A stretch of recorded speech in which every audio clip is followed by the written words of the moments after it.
Okay, let's start, guys. Good afternoon, good evening, good morning, whatever it is at your country, wherever you're living. It's such a great pleasure to meet you all once again. Now it's once a month, so the love that we have is like even more than before because we are waiting for a long time. And when we see it's really good, I can see at least 3 guys on my screen, Simon, and Florian and Edwin with their camera. Nice guys, nice to see you. I always like to see people and talk. And Mark is coming every now and then, like just coming and chipping in and chipping out, chipping in and chipping out. That's cool. That's pretty cool also. Hi, Focus. Hi, my friend. Cool. I can see a lot more people now. Cool. Amazing. Great. So, I have been hearing and collecting a lot of questions through some of very close people to me on the chat. They have always compiled some questions which comes repeatedly and which they felt is like nice to bring to my attention.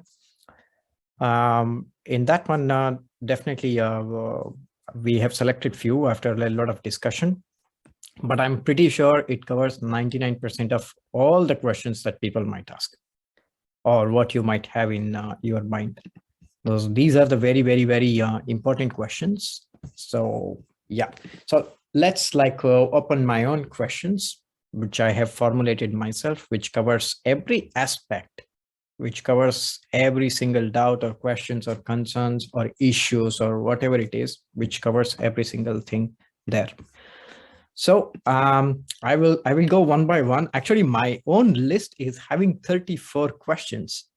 34 questions. It's my own questions, okay? It was not asked by anybody, but I heard from someone whom I trust a lot. Based on it, I have made my own question sets. So first one, backtesting period is very short and is a problem. This is not true. If you see the Excel sheets that we provide, normally we are providing the backtesting results for Binance futures because Binance futures is the only futures exchange that has a lot of volumes, and any data that you get along with the volumes is more validated than the data what you get without volumes. For example, futures trading first started on BitMax. If you guys know it, it's one of the oldest derivatives exchange. But back in 2016, 2017, if you see, the volumes were not so great. So just because I need more data, like 5 years or 6 data, if we take the data of BitMax and try to fix it with the models of Binance, it doesn't work, first of all, because there will be a little bit of price differences, as there are differences between FTX and Binance and BitMax or any other futures exchanges. So we all know it. But definitely these data are not considered to be authentic. Data are good only after 2018 crash happened, because at that point of time, so many people were coming in 2017. These data are very important data. So it's not just about the length of data that is important, it's the quality of the data that is important. If you get like 10 years of data of Bitcoin, but in 10 years of data of Bitcoin, like from 2011 to 2021, until 2015, there is no volume at all. So what is the use of taking those data to put it in a model? It will be much worse because it will not be able to make any kind of good predictions out of it. So it's not the length that matters, but it's the quality that matters. If you're thinking about quantity, it's not always a good argument. It's about the quality that matters at the most. So what we get with very good volumes data was available only on Binance futures, and Binance futures was only started in September 2019. So we are always backtesting when a crypto has arrived on Binance futures. Initially, when futures started, it was only, I think, Bitcoin, Ethereum, Litecoin, XRP, and BNB, and 2 more assets. That's it. Later on, slowly, they started to add like other altcoins also, like Storia came and EGLD came and many other VeChain, and all these things were added later on. But in the beginning, like they didn't have it. So having those types of crappy data for 10 years It's of no use. Having 3 years of data that is available, that is far better. And this is not stock market like where we have 50 years or 60 years of data to put it in a model. As much as we have, we are backtesting it. As much as we have, we are trying to do everything with the data which is available and which is credible to best of our knowledge. It's not that like we don't want to backtest it. Why? Tell me one thing, like what is the benefit that we are going to get for not doing our work properly for our own people? Doesn't make sense. If I'm running a restaurant, I would like to prepare very good, delicious food with absolutely good quality vegetables and meat. And what do I get by bringing in a rotten vegetable or some animal which is not tasting good or something like that? I don't get anything from that. If someone is paying me even $1 billion, I will not do it because I'm a person driven by ethics. So thinking like we are testing it like only short period of data, it's very funny. It's absolutely funny. It's ridiculously funny. We are testing it for as much data as it is available. And what happens like in our backtesting engine, initially we always designed the backtesting engine for positional intraday kind of trades. We didn't design it for scalp trades because scalp trades on like very small time frames. So every time when we are actually backtesting it, we have to backtest for 6 months period, but we are not testing only for 6 months period. We are testing for previous 6 months, previous 6 months, and previous 6 months. So which is like 2 years, 6 months into 4 times. That is how we need to backtest it. So we are showing to people finally the last 6 months because that is what matters. If you just give them like 2 years ago, the first 6 months of the data, they will think like, hey, after 1.5 years, what happened? We don't know. So it will be a La Casa de Papel story. You know, you just watch like first series and you don't know what is going on later on. No, we are doing it. And I don't even know like why someone thinks like, no, we are doing it only here. It's not in our benefit because even we would like to know how we performed in the past data also. It's just a lack of understanding, but we are testing it. If people want it, like, of course, like all the 4 different sets of 6 months, we can share it with them. So there is a different way of formulating the questions when people ask. They can ask like, okay, I can see only for 6 months. Can I get it for another, you know, like 2-3 more 6 months data also, like another 18 months, because this 18 months data was available on Binance futures. So can you please get it? Sure, we will share it. But saying like you're doing like only for 6 months, why so much certainty when you don't know what you're speaking about or when you're not sure about something? You don't speak about something when you're not sure about it, right? It's like you're standing here and you're watching the street and you will feel like, you know, like it's a beautiful woman who is standing there. And when you go on, like, when you ask her, like, excuse me, she will turn because her body was looking young, but like her face is like 80 years old grandmother. You don't know, like, you cannot be like that one. So don't speak with certainty when you don't have certainty. We are actually backtesting it, whether it's a scalp strategy, whether it's intraday or like positional, everything, as much data as available on Binance exchange. This is very, very clear. And yeah. And optimization. Look, there is no such model like that works in every kind of market all the time. There is no such thing. Actually, we are very, very transparent about discussing every single thing, every small thing. So people are just sitting on our head, I think, because of this one. Because that's what someone else is also telling, which I will come later on at during the discussion. Optimization just means like we are optimizing to the current market conditions. We can add something, we can remove something. For example, currently what we are doing, we stayed in a range bound market. So range bound market happens when a new all-time high is reached and whether it is going to retrace from there to lower levels to consolidate a little bit before making another all-time high. This is a bullish scenario. Bearish scenario where a new all-time high is being made, but it's testing the 200-day moving averages and coming below that one to probably go down. So in which case it's a bearish scenario. So there are like 2 different scenarios. Sometimes what happens, like there is no news, there is no trigger, there is equal number of good and bad news, which is about to come. Nobody knows about it. So then it will be in the range bound. like in a sideways market. This is what we call a sideways market. It's neither going up nor coming down. It's having certain ranges and it's just within that range. So what happens in this case, what we call as optimization is we will add the second layer here. And the second layer will get activated only when the sensitivity of this particular period is within a volatility range. So this is where like AI comes into picture. It is trying to see like whether this barriers is broken or it's breaking or getting broken down. So if there is no breakdown, then it knows like, okay, it's just a range bound market and it's not breaking down. So it's not a bearish market.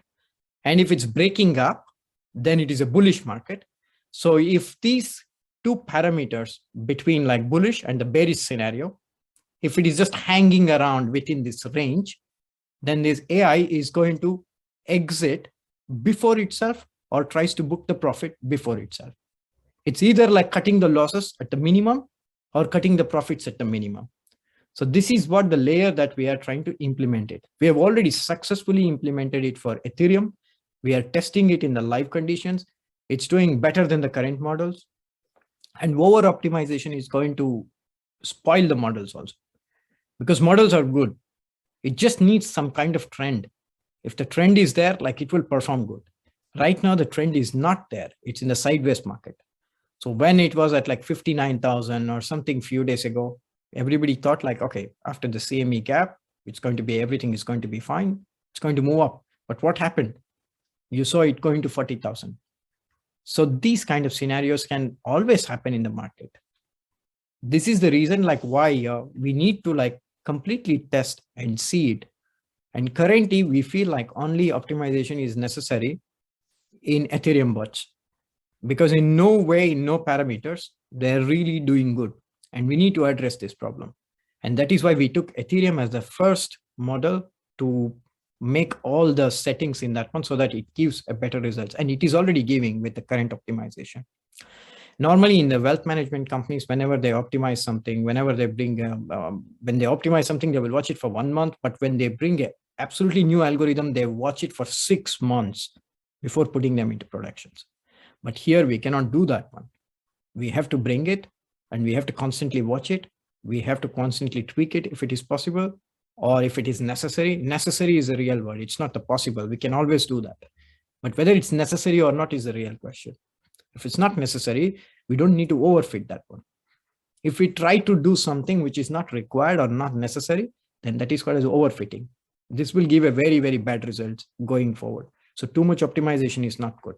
But Ethereum really needed optimization. So we have added the second layer of protection where an AI is tracking the range between the bullish trend and the bearish trend. So if there is a breakdown or if it's a breakout, it's not going to take any action there. But if it's in a range bound market, if it matches the same pattern like before, then it is going to take a decision whether to exit it or whether to book profits or whether to sell it early or whatever it might be.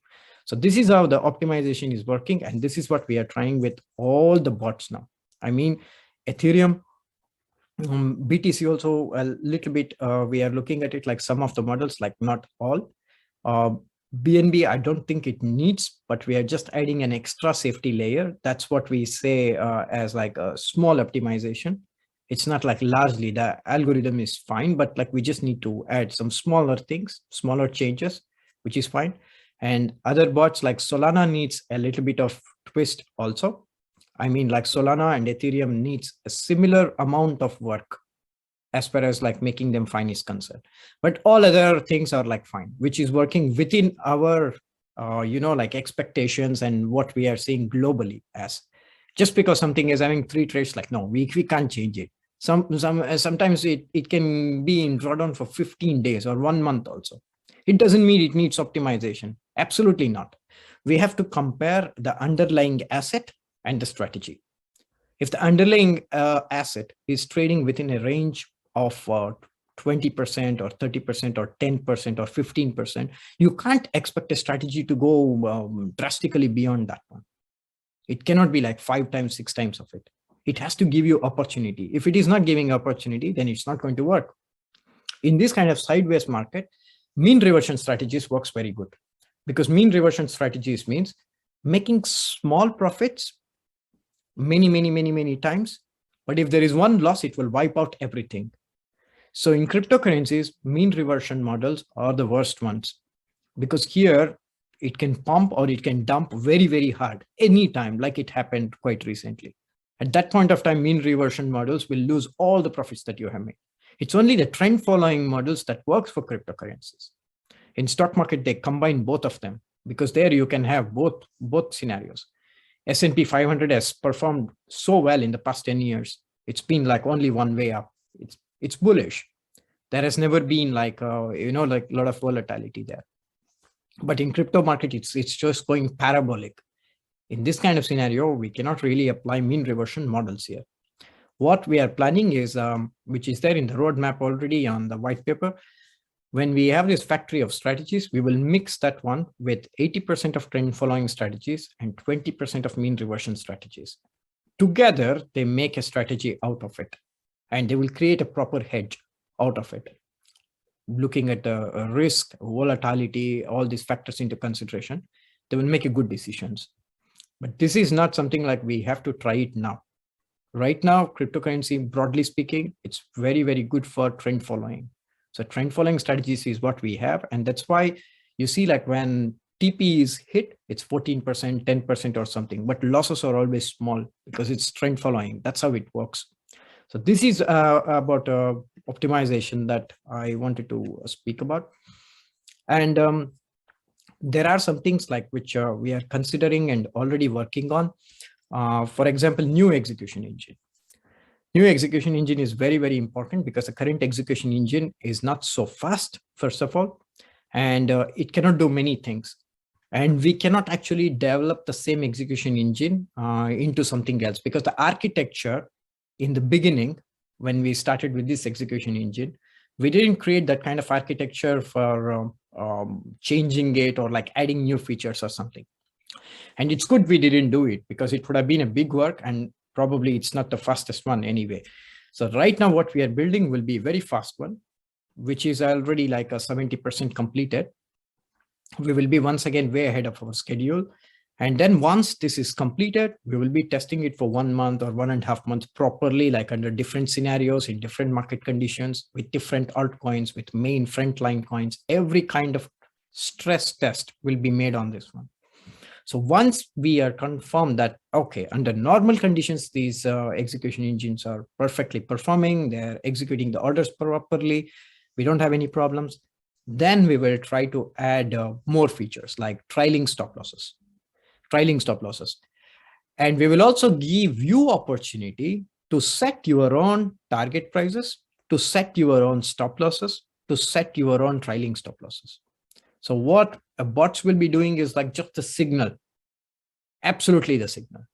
And you will have a checkbox if you want like to take the trade according to the bot's wish, like where completely autonomously, like it will buy and sell, like how it's happening now.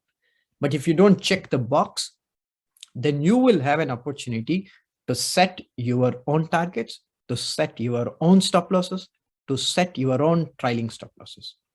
Absolutely, that will be possible. This is completely what we are thinking about. And another thing, what we are also evaluating and thinking about it is currently we are coming out with a predetermined targets. So that will be remaining for people who would like to go on just the way it is now, But we are placing the order at the beginning itself, like placing a TP order. When we are placing take profit order, like people will be able to see the big selling order at one price, right? So what we are planning is like, it will not actually TP will be there. For example, it has bought maybe Bitcoin at $50,000 and target is $55,000. 55 is the target of this model, which it has already determined, but it is not placing the sell order at 55 because it is monitoring the trade. And when the price goes to 55,000, it will automatically sell. So this will be totally undetected in the order book. It will not even appear in the order book. It will automatically sell when the prices are coming. But I have to warn you now itself, before you open the champagne bottles or whatever bottles you are planning to open, that this will also have some kind of risk, because for this operation to work, we need a monitoring system, and we can build a very robust monitoring system. It's not about us, but we have to trust the WebSockets of Binance very, very much. If their WebSocket fails, if they don't give us the information of the current market price, we cannot sell it until they give it. And every day it is possible that like at least for 30 minutes or 40 minutes, it is down. And we cannot restart it because it's not in our hand. This has to be restarted by Binance itself. This is not just about Binance, actually. This happens with FTX also. This happens with like any crypto exchanges, because they are not so robust exchanges like NASDAQ or S&P 5, like, you know, Dow Jones or DAX or FTSE or something like that one. It's crypto exchanges. And here, the problem is about the WebSocket. We will not be using API because you can't track prices on an API. You can track prices only on a WebSocket. So WebSockets are integrated. When the WebSockets gives the information like, yes, it's gone to 55,000 now, our models are already monitoring the prices. It's monitoring based on the data it's getting from the exchange. So if the WebSocket fails in that 30 minutes or something, we can't do anything. But there is pro and cons both.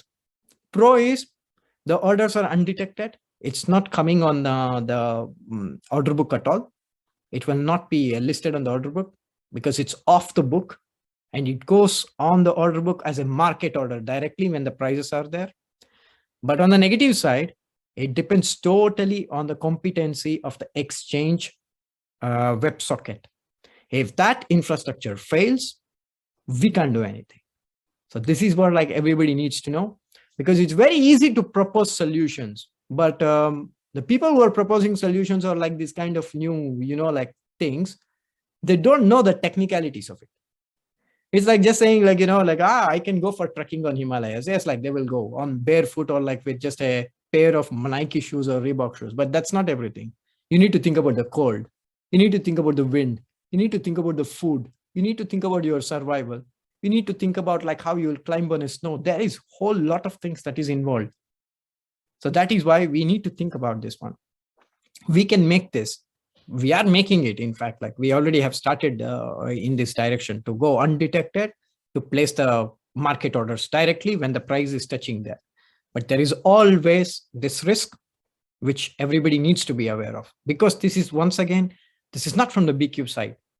This is from the Binance side, or this is from the FTX side.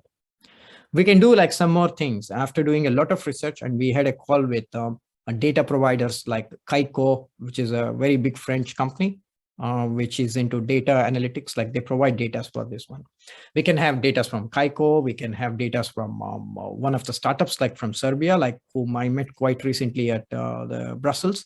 They are also doing this one, providing these data, but their latency is like 1 minute. Means like every 1 minute they are updating the things. You don't get the second by second tick. They're not doing it. Even Kaiko is providing like 5 seconds or 10 seconds. It's not really one second.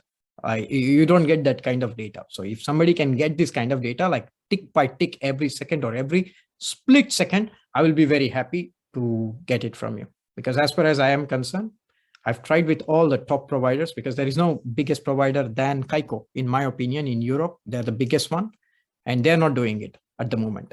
So we can take from Binance, we can take from Kaiko, we can take from, you know, from my friend in Serbia, like we can take from different sources, so that one fails, another one is working. But if the source itself fails, that is coming from Binance, then it will not work. So this is one of the risks that we need to know. But anyway, like this trailing stop losses, new execution engine, which is very fast. And the third one about this order monitoring system. These three things are work in progress. We are working on it, and we will get it as soon as possible. And yeah, and there is like a one request from 2 or 3 people, like to have this maximum drawdown in the live trading conditions, live maximum drawdown. Look, like I've never seen any platform having this kind of metrics, live trading maximum drawdown. This doesn't make sense at all to me. And moreover, it's not our problem also. We are at B-cube, we are always saying like use 1x leverage. So if someone is using 1x leverage, they don't get liquidated at all. Clearly, drawdown means like once the trading is finished, at what price was the lowest point, and at what point it is reaching the highest point that it reached before. This is drawdowns, and this is what we can do it. During the live trading, what is happening, we don't know, and we don't care about it also, because we care about only 1x leverage. If you got like 10x, you will get liquidated. Sometimes if you got like 2x, you will get liquidated. It depends. Live trading drawdown, I've never seen it actually. And they are even calling us MLDD, maximum live drawdowns.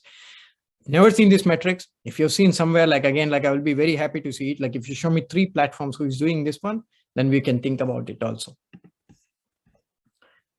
I covered about mean reversion. Yes.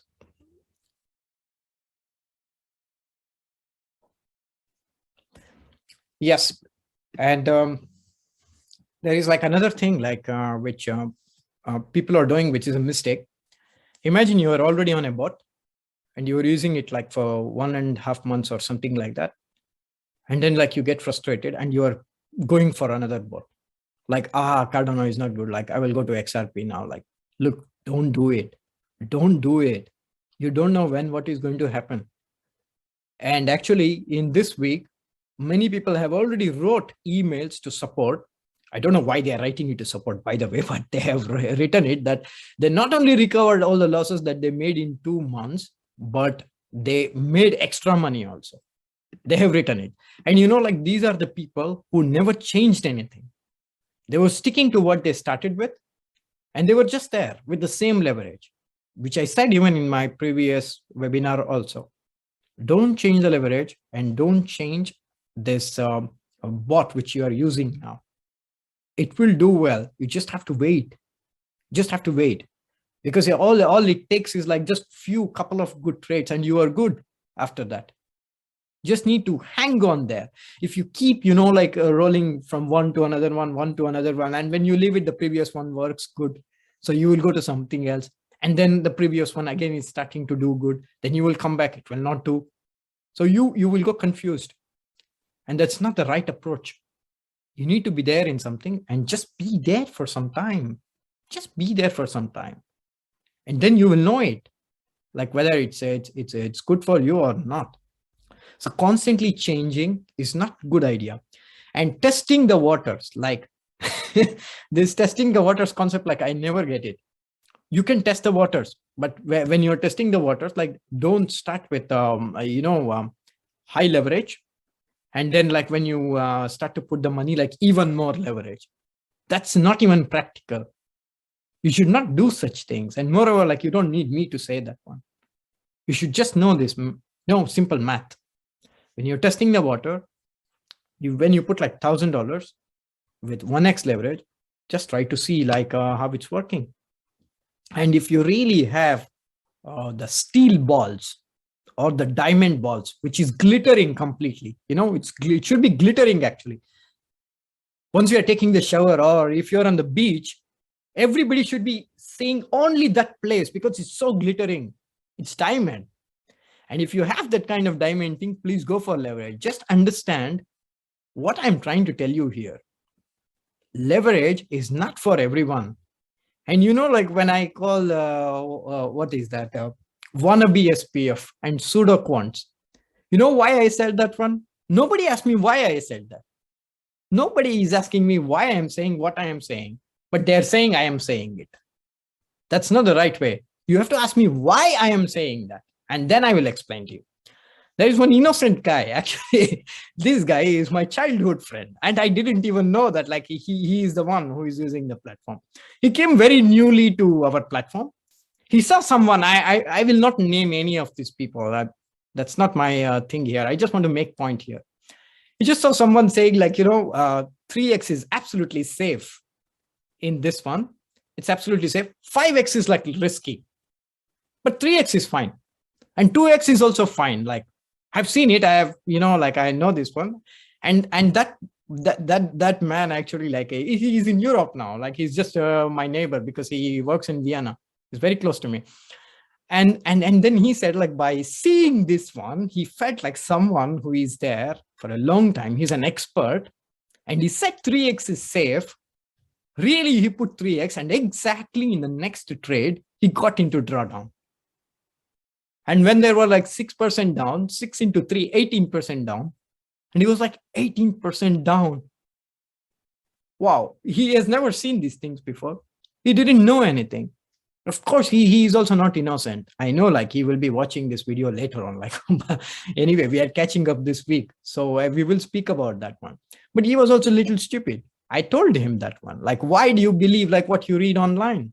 Don't believe it. Don't believe anything, and don't ask for any advice. Also, use your own brain. Do your own research.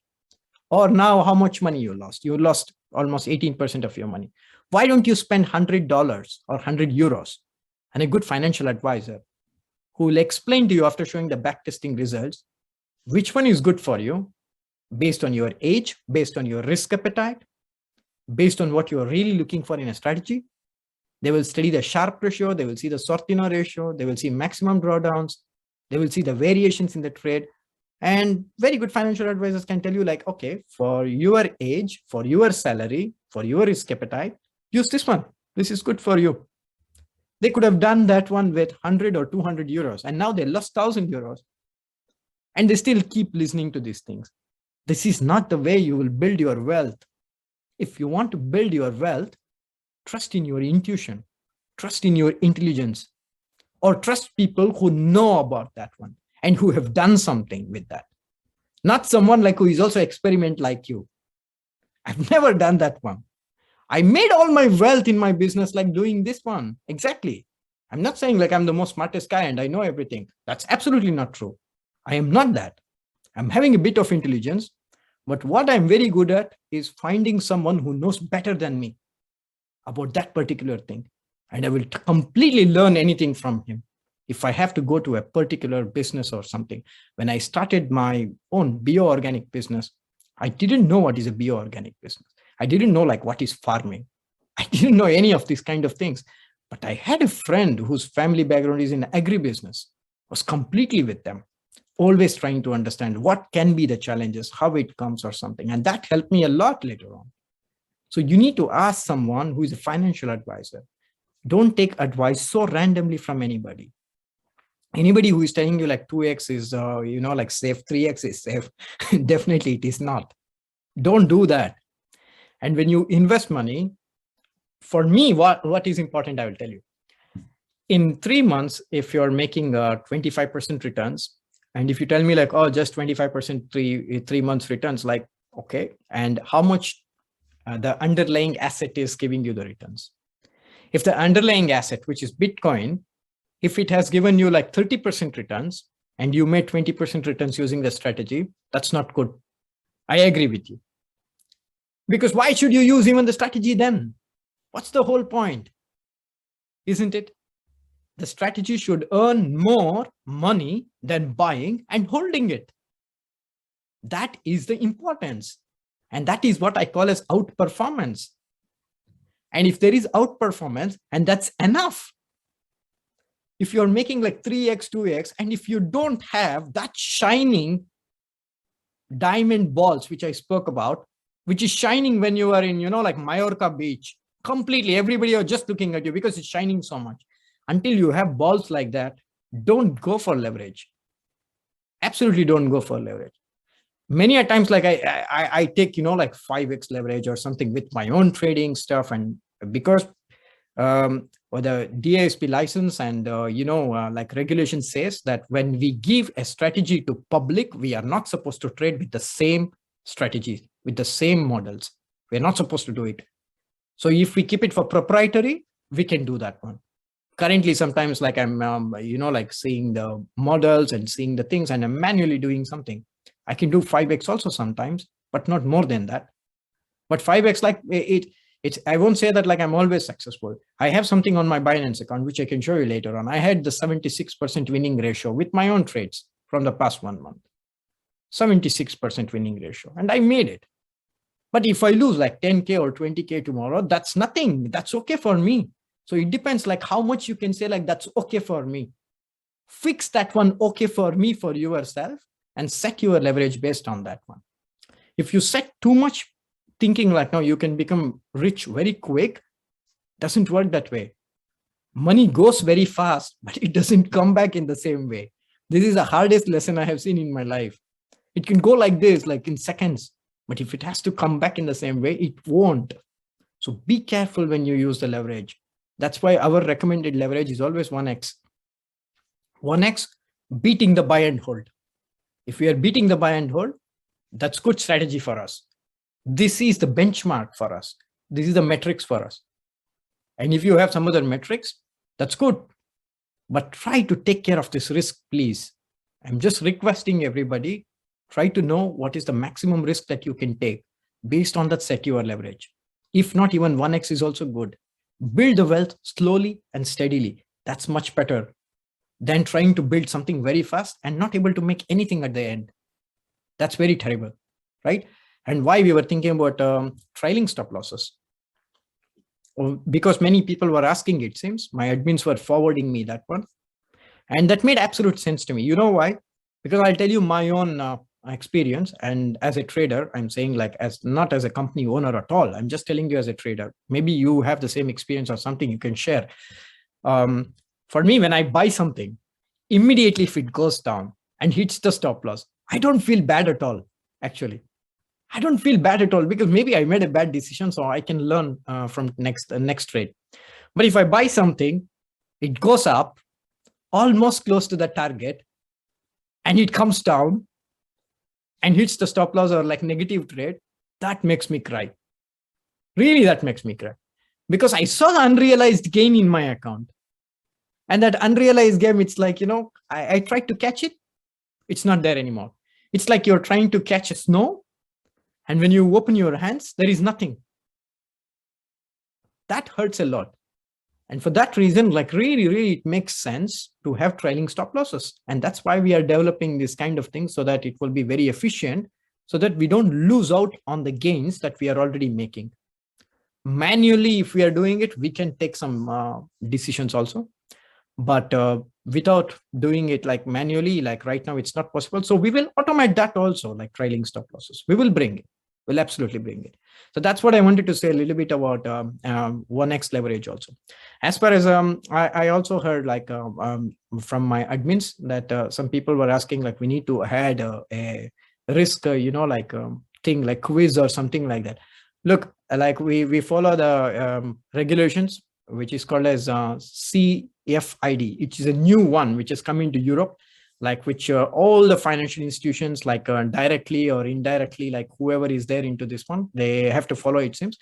Exactly, it's called as like MICA, which means like it's a kind of like market for crypto assets regulation. I was just reading this one because it's a very new one, markets in crypto regulation, MICR. Yes, MICR. This is a very new one, which I came to know in Brussels. They are not giving any kind of, you know, like obligations like this one to have it. And moreover, like writing it on our own website, like you have to use this kind of leverage and you need to understand or something. It's not our responsibility. We are a simple software as a service platform, SaaS-based business model. And we are just a marketplace where people have to know like what is leverage and they have to take this on themselves. Anyway, if they are coming to futures account and they are already trading in futures, they might have already completed this quiz on Binance. Why they have to do it once again on our platform also? Doesn't make sense. Everybody have to like take their own decisions and we cannot force and spoon feed everybody.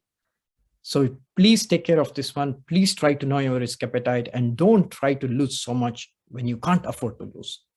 So keep 1x. Let's earn slowly and steadily. Let's earn. You have seen like what happened this week already. It regained a good amount of money. So that's why you need to trust the process and go ahead with even 1x leverage. And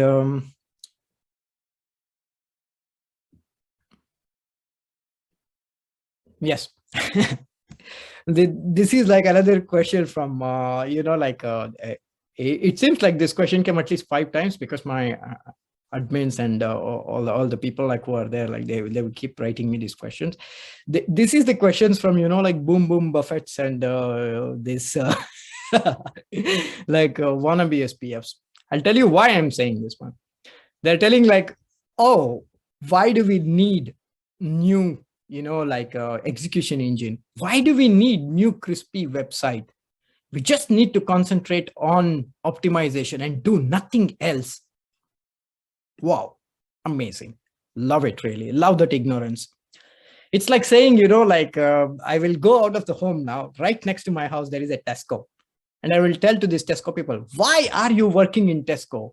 Coronavirus is like taking over everywhere. Go there and give vaccination to everybody. Help them. Come on, go now. I'll call a taxi company to come and pick me up from my home to the, like airport. And I will tell them like, no, why are you a driver? You're driving this car. Like, why are you a driver? You should be a health worker right now. Go to the border and fight the coronavirus right now. Does it make sense? People are there in the shop because they're shopkeepers. People are driving the cars because they're drivers. In the same way, optimization is not an IT work. It's a quant work. Quant people are taking care of optimization, website building, building an execution engine, making the new website, creating an infrastructure belongs to IT guys, software engineers.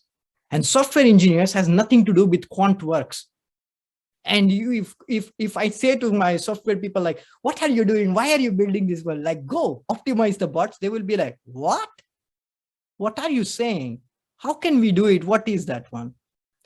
This one, some wannabe SBFs and like these Boom Boom Buffets will tell this. And there are other 25 people behind them, like this Alibaba and 40 Thieves. Have you heard of this one, Alibaba and 40 Thieves, this story? Like that one, like here is some kind of like Boom Boom Baba and 20 noobs behind them. And all these noobs will believe like what this man said now, like makes sense. Why they are making new website? No, all these website making front-end developers, back-end developers should be optimizing the bot. And why they are building this new execution engine? No, this backend developer should not make this execution engine. This solution, software solution architect should not make this architecture now. He should be focusing on optimization. Doesn't make sense. Don't speak some stupid things and make others feel that your stupidity is legitimate. It is not. Optimization is the work of quants, quantitative analysts who are having background in mathematics or physics or something, and they don't know how to build a website, first of all. And also not all the quantitative people also make optimization, for your kind information. Quantitative analyst is different. Quantitative developer is different. Quantitative trader is different. Quantitative researcher is different. These are 4 different profiles.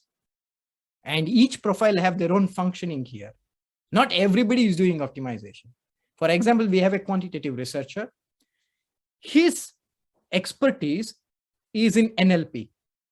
NLP means what? Do you know? Natural language processing. So that is what they are doing. Building the sentiment analysis engine, building the, around sentiments around the keywords people use, like hashtag people use, these kind of things. That is their expertise. And we have one expert for building AIML models, n-angular arbitrages, index trading things. That is what is their expertise. They can't do other things. Then we have like quantitative, very soon we will be hiring a quantitative developer also. These people have strong coding skills, not just with mathematics, but with very strong coding skills. And they can build this kind of backtesting engine. This one we will need for build your own bots. If you want to build your own bots, after you select some kind of conditions, you backtest the strategy, right? When you're backtesting the strategy, imagine like 10,000, 20,000, 50,000 people are backtesting the strategy at the same time. If it is a very normal backtesting engine, it will slow down. You will get the result probably 3 days later, not immediately. But if we have to build that kind of robust architecture and infrastructure to make this happen, then we need like a different kind of skill set. And those skill sets are quantitative developers. They can build that one. Fortunately, one of our quantitative researcher can do even that also. So once he finishes this, then he is starting to work on it. So it's completely a different skill set and they can't do everything. It's like, hey, Guru, why are you on the street now? Like, go and optimize the bots. Like, no, I can't optimize the bots. I was a trader. My work is different. And even in trader, like there is two types of traders: front desk trader, back desk trader. One trader quality, he will just develop a strategy and he will monitor it. Second type of trader, he will monitor it, and based on the conditions, he will entry or exit, like what I was making. We also like make some models, of course, for sure, but we are not like quantitative researchers ourselves. We are having like very different profiles.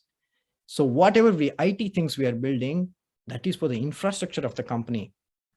I am not CEO of B-cube bots.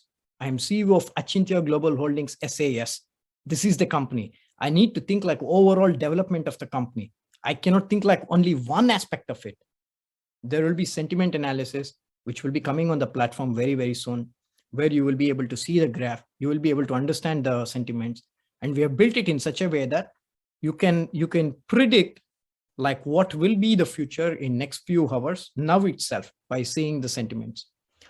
And this is the very important thing that we are building on. It's very, very, very ultra sophisticated and absolutely robust models we are building, because currently we were getting it from third-party providers. They were providing us like with very, very low quality data. It was not really of any use at all. Absolutely, it's of no use. But now we are building our own things only for crypto markets, only for top 50 cryptos, only for top 50 as of now. We want to select 50. We want to absolutely focus on it, because the top 50 are available on Binance also. It's very easy. So we have a lot of data from there with good volumes and everything. And top 50 is more trusted cryptos also. So we just want to focus on that one. We have also like come up with this technical analysis screener, like where you don't need to learn technical analysis anymore. You don't need to do it. You can just give up. Select RSI, select MACD, and check it in real time, whether it's bullish, bearish, or what is going on. You will get the values. You will be able to see all types of metrics, everything. You might have never ever seen such a kind of platform that we are making it. So it will be a kind of Christmas gift for everybody, which is coming very soon. We'll try to ship it like as soon as possible in next 2 or 3 weeks, and then it will be there on the platform. So just know, like whenever these kind of noob people are speaking, like this, like boom boom babas, like all other noob babas, like don't go behind them. Okay, like please, you have your mind, use it. IT people are not building models. Quants are building the models. IT people are building the infrastructure for it. It's the same relationship between a cup and a soup. It's like saying like, just make the soup. Like, okay, once the soup is ready, how you will drink it? You will like, you will just put your head inside the cup or what? You need a cup, and this cup is the IT infrastructure, and the soup is the quant models. You need both. We need to make both. If we have a new execution engine with all these features, we will also be starting a third-party marketplace where other people, like very smart people, we will select them based on a lot of strict criteria. They can post their strategies on our platform. They can have like their models, they can post it like a seed there, and we will be able to see like what they are proposing. We will get a lot of information on that models also. And people, if they want, they can use it also, like not just our proprietary bots, but they can use it, the third-party bots also. So for this also, we will need the new execution engine, which will be fast and it will be good for them. So this is like building infrastructure, which is very, very important. And second thing is like building models, which is another thing, and optimizing models, it's totally another thing. So these three things are different. And yes, and one more like very annoying question, like seriously annoying question. Actually, answering this question will make some problems for the project, but I have to make it now, irrespective of what it makes.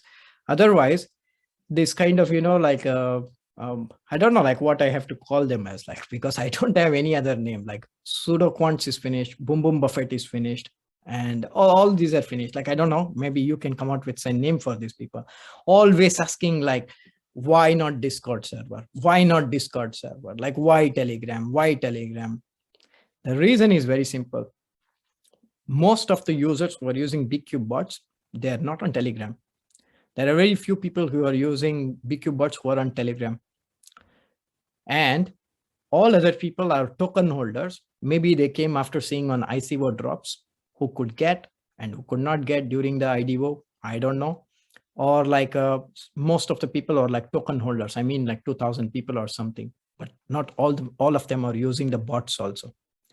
If you move this infrastructure now from Telegram to Discord, only those people will move who are using bots. And they will not be 3,500.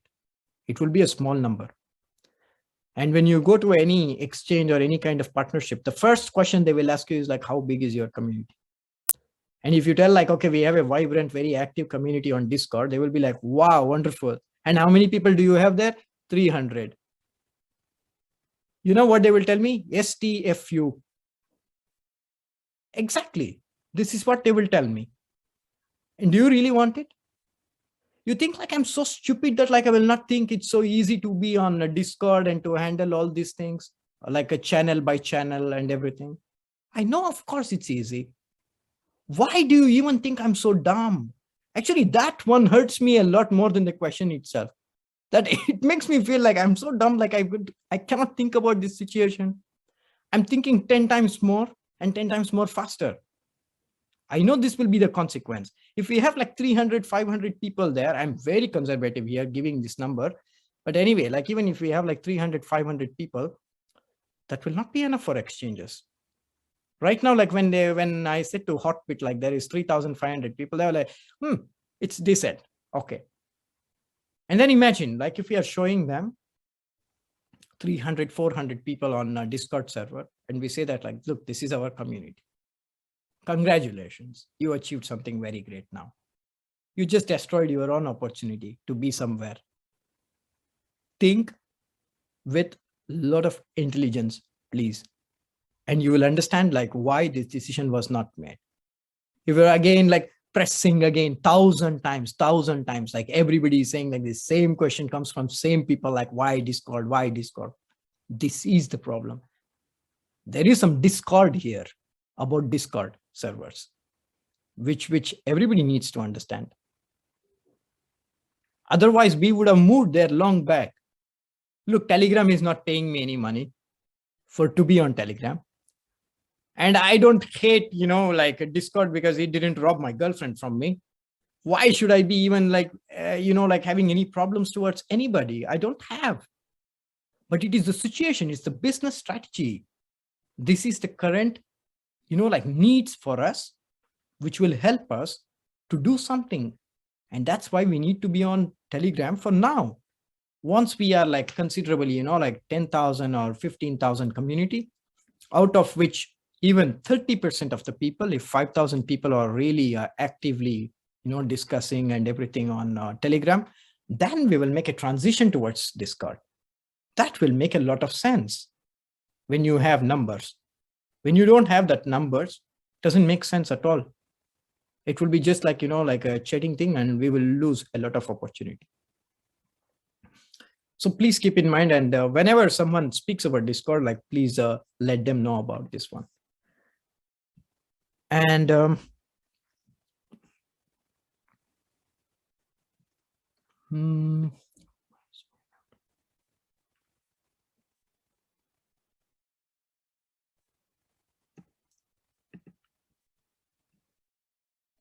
yes, and then there is like one more thing, like which my admins and like other people also explained to me, like altcoin bot, when it's closing the trade, it's not hit target for everybody, but sometimes it's closing as like profit booked. That's because like we have made a system. If it's hit target for 65% of the people, we will close the position as a target hit. Currently, what happened? MIR, mirror, which is currently a live trade in altcoin bot right now. It hit target for many people already, but not for everybody. So that's why in this case, like it's not closing as a target hit. It's still keeping it just like that one, because it has to hit until like most of the people should have booked the profit. Otherwise, it will not be showing as take profit as hit. So this is the condition, like 65% at least it has to sell for those people. If it is not selling for that many people, then it will be showing as, like stop loss hit. Many coins has happened like that in the last week also. They cleared for nearly 45%, 49%, 50% also sometimes, and another 50% has not sold. And finally it goes to stop loss, but 50% of them are at take profit, 50% of them are at stop loss. It can happen. Many a times it is happening. But since it's 50% and less than 65, we close it as, stop loss hit. We are not showing it as like a take profit. So this is the condition like what we have said.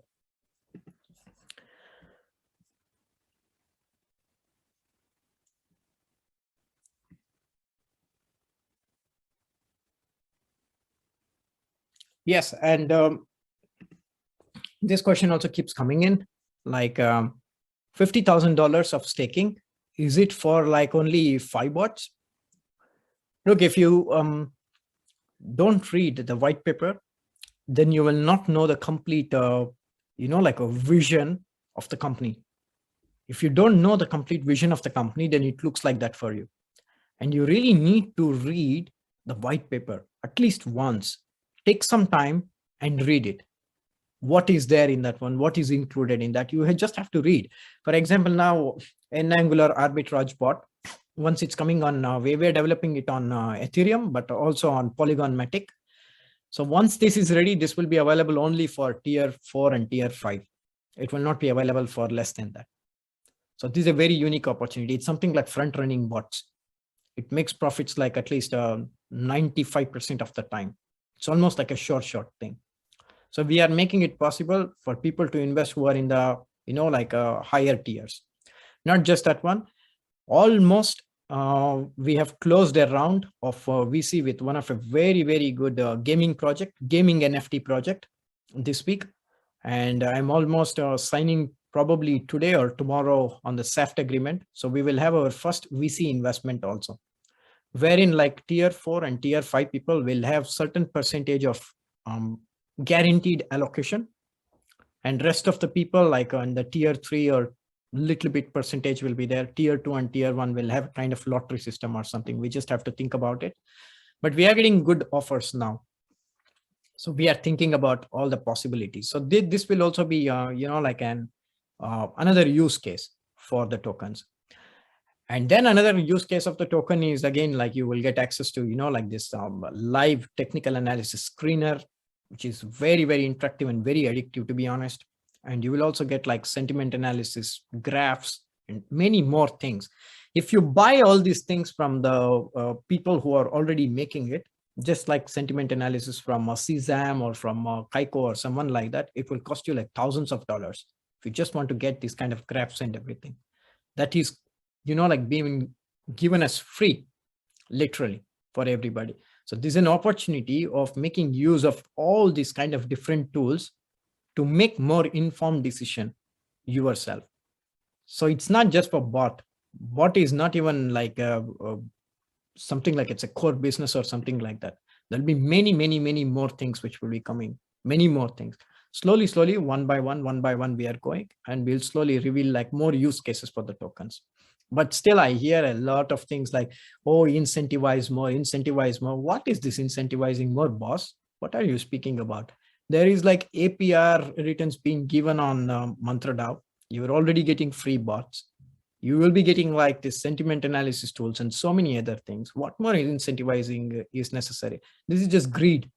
You won't get anything more than this one.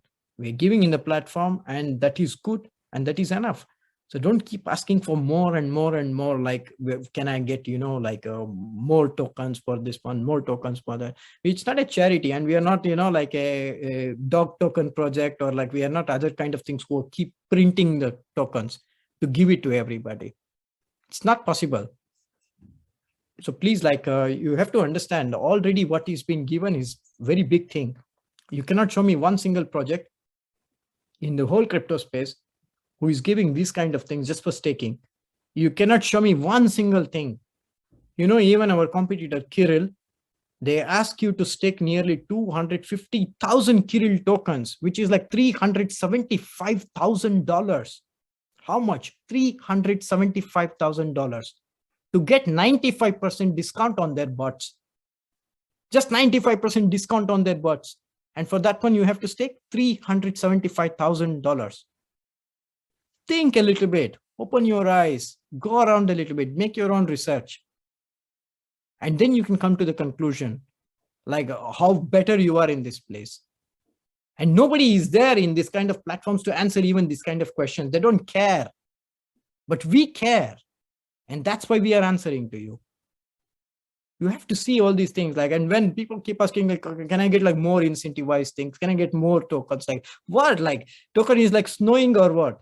Like just like I will catch somewhere, like, okay, give me your ERC20 token wallet. Like, doesn't work like that one. And another thing, like, I also got this one, like, it seems like few people were asking, like, between each other and everything. Like we are saying until 31st of December, everybody have to claim their tokens. And if they're not claiming their tokens, then what is going to happen? Nothing is going to happen. First of all, nobody is going to rob it. Okay, it's in the smart contract. It's attached to your ERC20 wallet. So only you can claim it. Otherwise, it will be always in the smart contract. But I'm requesting everybody to claim because it's good for the project, because there is more number of holders than what it is now. If you're not staking on MantraDAO smart contract, or if you're not staking on our own smart contract, then we have much, much more holders than what we are seeing right now. We are not having so much because everybody is staking. And smart contracts are not considered as holding. Holdings means it is in your ERC20 wallets. So that's why it's a request. And what I wanted to speak is not about this one. There are a few people already gossiping and speaking to each other, like who is not, claiming. We should take their tokens and give it to everybody as an airdrop. Man, really, I'm telling you, you have to shoot yourself, really. This is a worst quality ethic and worst quality mentality somebody can have. It is sick. It's really sick. If it's your own token, will you tell that one to somebody? And for that one, you have to create a gossip that it has to reach up to me. What kind of mentality people have? It's someone's hard-earned money. Nobody will do that one. Nobody will do that. Nobody in his right mind, right heart will ever do that. And definitely me not even on my deathbed. Don't have even this kind of mentality, like somebody has to like take and rob someone's money to distribute it to other people. Really shoot yourself. If you think I am rude, yes, I am rude, because you don't deserve to be kind with you. Like, and these people, I have like 4 or 5 people, I think they are speaking, it seems, about this one. And they're also making a guess, like, okay, at the end of the year, they are getting some kind of, like these airdrops. It's a sick mind. It's absolutely sick mind. Don't be like that, okay? We are human beings. We are not like demons here. When we die, like, we don't take anything with us. So greed is not good. Leave that greed. We should earn money. We should make money. We should become rich. Fine. These are all fine, but not by stealing someone, but by working hard. Know that one properly before making this kind of, guesses and everything. It's very disgusting. I really thought of like addressing this one. So I'm doing this one to you.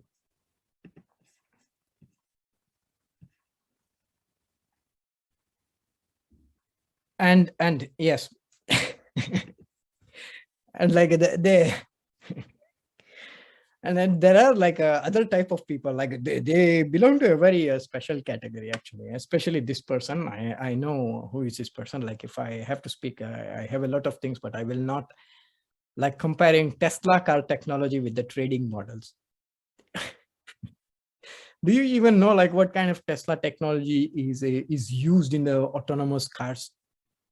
It's completely different from the trading technology, what we are using. Finance and AI is totally different. I will just give you an example. Tesla car is integrated with the Google Maps. And they know what is a live, like a traffic, where are the streets, everything. They know what is ahead of them.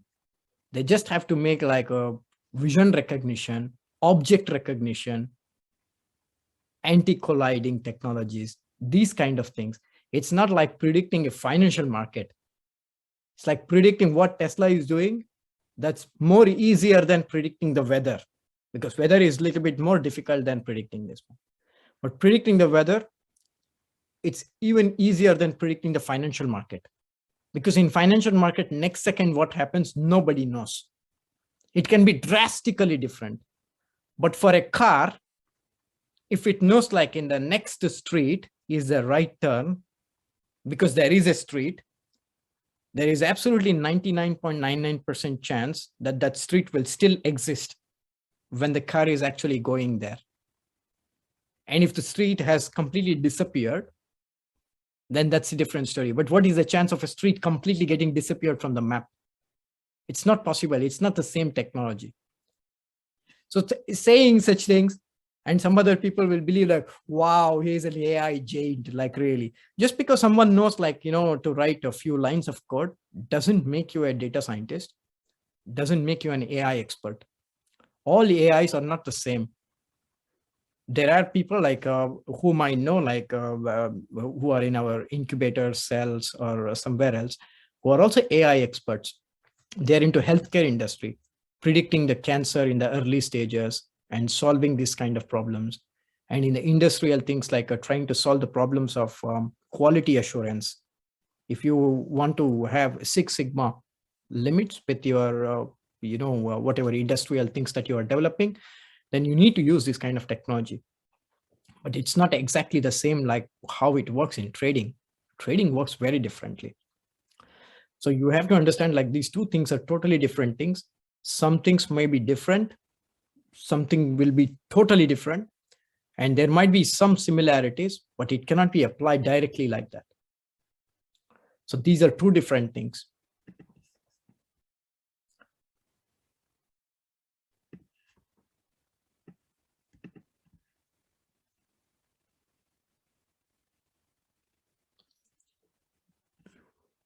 Just saying like my points, like if I've not covered, because many of the points like I just covered when I was speaking itself. There is like hardly one or two people who keep using this word, which is really like it's very like it's very insulting, and it's very sad to hear that one. Like we want to know what is happening behind the closed doors of B-cube. What closed doors? I am the most open person in this crypto space. I'm the most honest person in this crypto space. If you want to see me, come to my country. We will see here. If you want to like meet me, come, let's go to our incubator cell, like where I will be working. You can see me there. Come and see me in the meetups, like where you are doing. What is this like closed, like door? I'm not doing any adult movie industry here, like to do something behind the closed door thing. I'm running a tech company.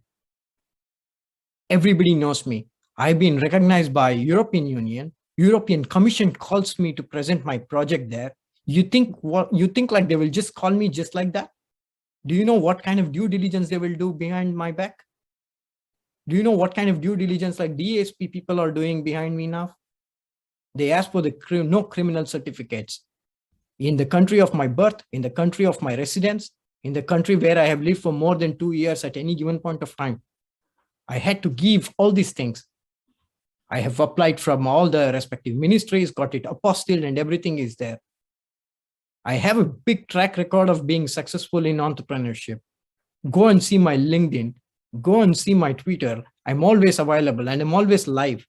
Closed doors. What is this closed doors mean? It doesn't make any sense to me. There is no closed doors here, according to me. Just because like I'm not speaking everything. Is it something like, I have to make a phone call to you guys, please see here, like this is my developers working now here in this place. Yes. Hey, say hi, hello to this man. Please say hi. This is what you call as like open doors. Don't create this kind of FUD. This is what they call as FUD. So far, whatever we have promised, we have delivered or not. This is the question. We have delivered much before the date that it has to be delivered. Go and look at the roadmap. Are we meeting the roadmap or not? We are meeting the roadmap. Whatever is there, that will be met also. Even like next year or day after, or like whatever year it will be. I will be doing it. We will be doing it. I'm very proud about my team.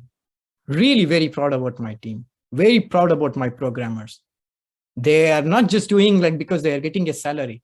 Nobody is having that attitude in our company. That's what I'm proud about. Everybody thinks like we are doing something cool. We can see someone happy by making this one. They have this kind of attitude. They have this kind of mentality. This is the kind of culture we have at our company. We don't do things for the sake of doing it. We never did like that one. Please keep in mind, like before you speak something like already closed door, what is closed door? Where would you like me to come? Or where you want me to meet me? Come, meet me. Or like where I am, like I will tell you, come, you're always open. I've never said like, I'm not behaving like this. Anonymous founders. I'm not a person like who nobody has ever seen me. I have a profile wide open on public, in media, everywhere. What kind of closed doors is that? What kind of more transparency you want? If you want like, okay, I have to show you my GitHub profile and everything. Look. I won't do such things. I don't need to convince anybody. Okay. I will tell this very openly. I don't need to convince anybody. There was a time when this boom AI expert thought like a sensitivity layer really exists in altcoin bot. I don't know, really. And he was trying to create a FUD. But someone very close to me told me, I copy pasted 18 lines of the code of this particular thing. I have the proof to show it. And the person whom I'm speaking about also knows it. And then he was quiet. But that point of time, I did it. But now I have learned a lot. I won't do it now. People who believe in the project, who believe in our team, who believe in our hard work, who are able to see what we are speaking and what we are delivering so far, they can always be with us, and I will never ever let anybody down. You will all be proud of what you are having with you right now, and I will put all my blood, all my sweat and tears into it, like the way I do it every single day. I will keep doing that one. For people who don't believe and who keep doing that one, they can think about what they want to do. But that's the only way I'm going to do it, because the more I speak, they come back again, they come back again. It's a never-ending process. Either you believe us in what we have done so far, or you believe in yourself. Choice is yours. But I will not go after you once again, because there are a lot of people writing to me, speaking to me. I write back to them. I speak to them. I reply to emails, which comes to me. Definitely, I will reply to emails. And there are like so many nice people always giving me good ideas, good suggestions. And the way they do it, it's not what you do. It's about like how you do and why you are doing. That matters to me. If some half-baked knowledge people come and tell me something, I don't take it seriously. If you have some proven record, and if you know what you are talking about, I'll definitely take it seriously. There are like many people like who tweet me or who write me on inbox, who write me some messages or who pass some informations to me to come to me. That makes wonderful. And they are giving excellent suggestions, which I can always take, which will always improve our platform. But simply asking like, oh, I want to contribute more. Like, how can I contribute you more? Like, don't self-invite. If something was necessary, then we would ask you. When we were recruiting, we were asking. Right now, how many people we have in the team? Somebody were asking me. We are like me, Imre, and Erwan, and there is CTO. He is also, of course, he is a developer. And we have 2 more developers, Julien, who has joined. And by the way, you know how we got Julien? How we got Julien? One of our community members, Paul Marginot. He was working for Paul Marginot once upon a time. It was him who gave this guy to us. So he is working with us full time now. And we have a new developer who has joined, Cedric, senior software engineer. We will have 1 more senior software engineer and 1 junior software engineer next month. And we have 3 quantitative researchers right now. We're also looking for 1 more quantitative trader. So we have like currently like 10 people in the team, but we'll be soon scaling to 12, 13, and probably by end of the year around 15 people. including the product owner and everything. We are also looking for product owner, but currently the product owners whom we are finding are the ones like who don't know so much about cryptocurrencies. They don't know about the wallets. They don't know about, like this trading or something like that, which will be a little difficult because we want product owner to discuss with some people in the community, which of course, like we will nominate who will be that person and get what is really necessary there. They will listen to everything. We will have a discussion out of it, like out of the noise, like what I just said to you, like everybody should move to optimization. No, everybody will not move to optimization. Like there are like so many such kind of suggestions which keeps coming and everything we cannot hear. If we hear, then it will not be B-cube. It will be something else. And if it has to remain in a very good shape, then we have to refine and we have to see what is really important, what we have to really do, what is important now, and what is important 3 months later on, what can wait, what cannot wait. We need to see these things. So we will do it. We will do these kind of things. Our product owner will be in connection or in contact with one of the community members, which I will appoint later on. And they will get some kind of suggestions and everything there, and they will do it. And if people are saying like, no, we want like 30 minutes of your time and 60 minutes of your time, like I need to give all the suggestions, all the feedbacks of your time, like, no, I won't give you 2 minutes of my time. I'm sorry, that's not my work. And if it's really necessary and I will see who is the person who is talking about it and everything, then definitely that's going to happen. So this is how like the team is forming right now, and team is expanding. We will expand even more because we want to build more things. Development of the IT infrastructure for building many other things like build your own bots, third-party marketplace, and so many other things. Quants will be busy in developing models, optimizing models, observing it, building sentiment analysis. And sentiment data will also be sold to B2B people, like some institutions and hedge funds. They would like to buy data from us, what we are developing. So that will be a different business model also. We will try to create new revenue streams for the company. That's how a company grows. Company doesn't grow like just by, being where you are. You have to take bold steps. It's being in a company or being in a startup. It's like it's not the work of a warrior. You have to fight every single day here, every single day, non-stop. There will be always some challenges. Still, you have to wake up in the morning. You have to continue your fight. That's how it works. And that's what exactly we are doing. We are not wasting one single minute.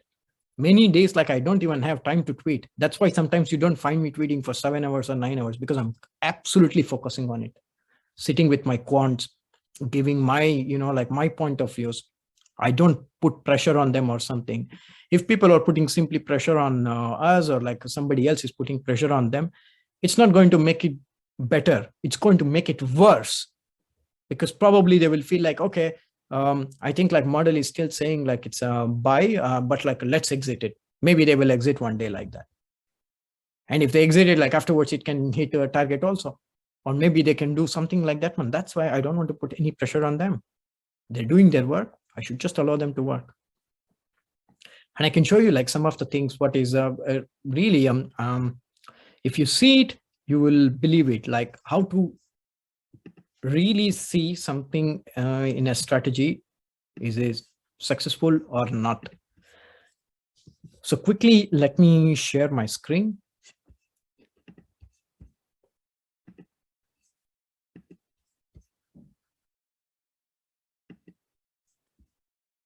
Please let me know if you can see my screen.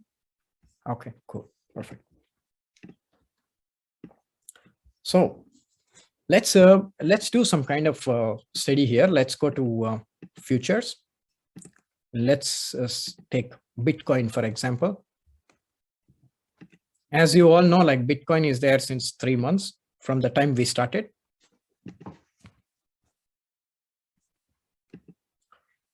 Okay. So this has been the performance. Now, how to read performance is what I will show you. Can you see the CoinGecko screen now? Okay, cool, perfect. Thanks. So let me go to BTC.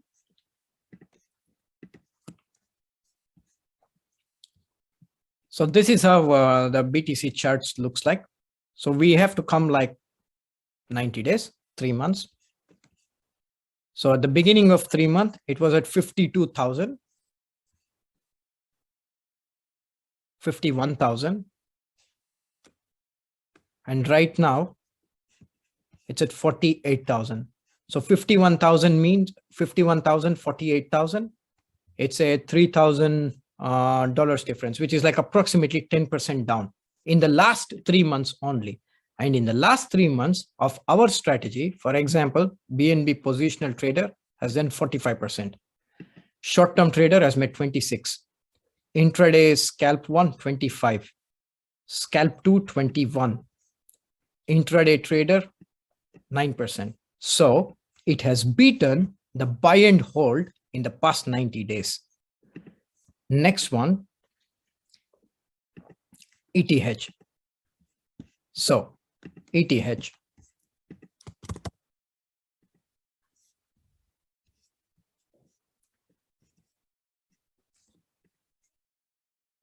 So in the 90 days ago, it was at 3,900 and right now it's 4,200. So it's 10% up, right? It's 10% up. But the strategies have performed very bad, very pathetic, right? This is the reason why ETH bots needs optimization, because it didn't behave properly, or it is nowhere even close to the buy and hold, nowhere even close to the buy and hold. That's why this needs a lot of investigation and a lot of optimization. Now you're getting the point, like how we have to, select these things and gauge these things. This is how we see it, because this is terribly wrong. This is terribly bad. Something is not right here. So that's why we need to make it right. So BTC is finished. ETH is finished. Now let's go to Litecoin. Litecoin is there on the marketplace only for 1 week. So we will take only 1 week performance, not the 3 months. So in the 1 week, it's a trading between 15% to -5%. This has been the results. So Litecoin. In the past 7 days, it's -20%. And the strategy in the past 7 days, that is 1 week, it's +15%. So it's outperformed the buy and hold. So it's doing good. The Solana is also like there approximately 1 week or a little bit more. So let's just take like 1 week.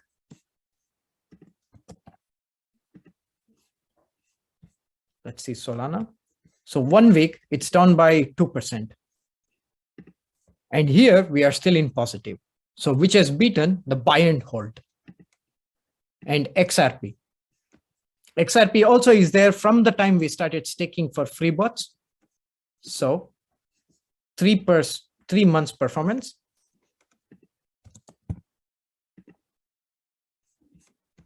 This is XRP. Okay, we have to make this one. Okay, in the beginning, it was a 1.37. And right now, 1.37, as you can see here, like when we started like a free bots, like it was on 15th of September, exactly. So 15th of September, it was $1, right? And today, how much is the price? It's 80 cents. So it's 20% down. So it's 20% down, but XRP bots in the strategy has given 43%, the highest one, to a minimum of 14%, which is the short-term trader bot. So it has again beaten the buy and hold. And what else is there? Like Cardano. Cardano is also there, like almost like from a little bit more than 1 week, I think. But we will take only 1 week. It was not there for 1 month, no? Can someone confirm? Like it was not there 1 month ago? No, okay. It was there for only 1 week, I think. So let's take only 1 week. So it's -12% to -3%. So let's see.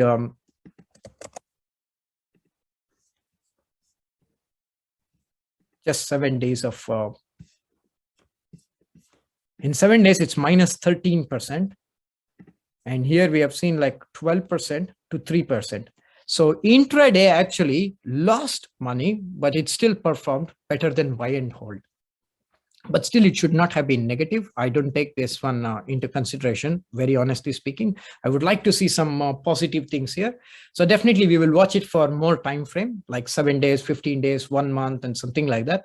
If we keep seeing this kind of same kind of behavior repeating or something, then we will also try to add this special machine learning layer, like what I was talking about previously, that can detect this kind of sideways movement, or what is the perfect, before even coming to a conclusion by myself, we have to speak to our quantitative researchers and try to understand like why this is making wrong trades, or why it didn't outperform. Outperform is the better word for me than bad trades and good trades. Then we will try to find out the real reason behind it. And then we will see like where it has to be optimized, whether it's in the conditions, whether it has to be in something else. And finally, we come to BNB.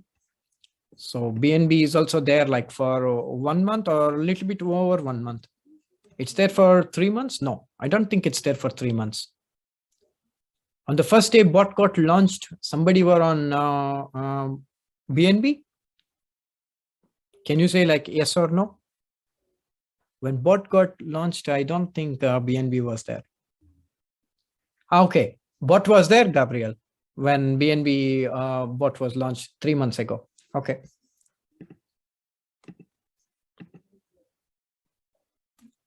So in the 3 months performance, we have got results between 63 to 18%. So we will see like BNB what's happening. So we will take like last 90 days. In the 90 days, it went to 15th of September. Yes, 414 to 575. So it's almost like 30%. 575 minus 425.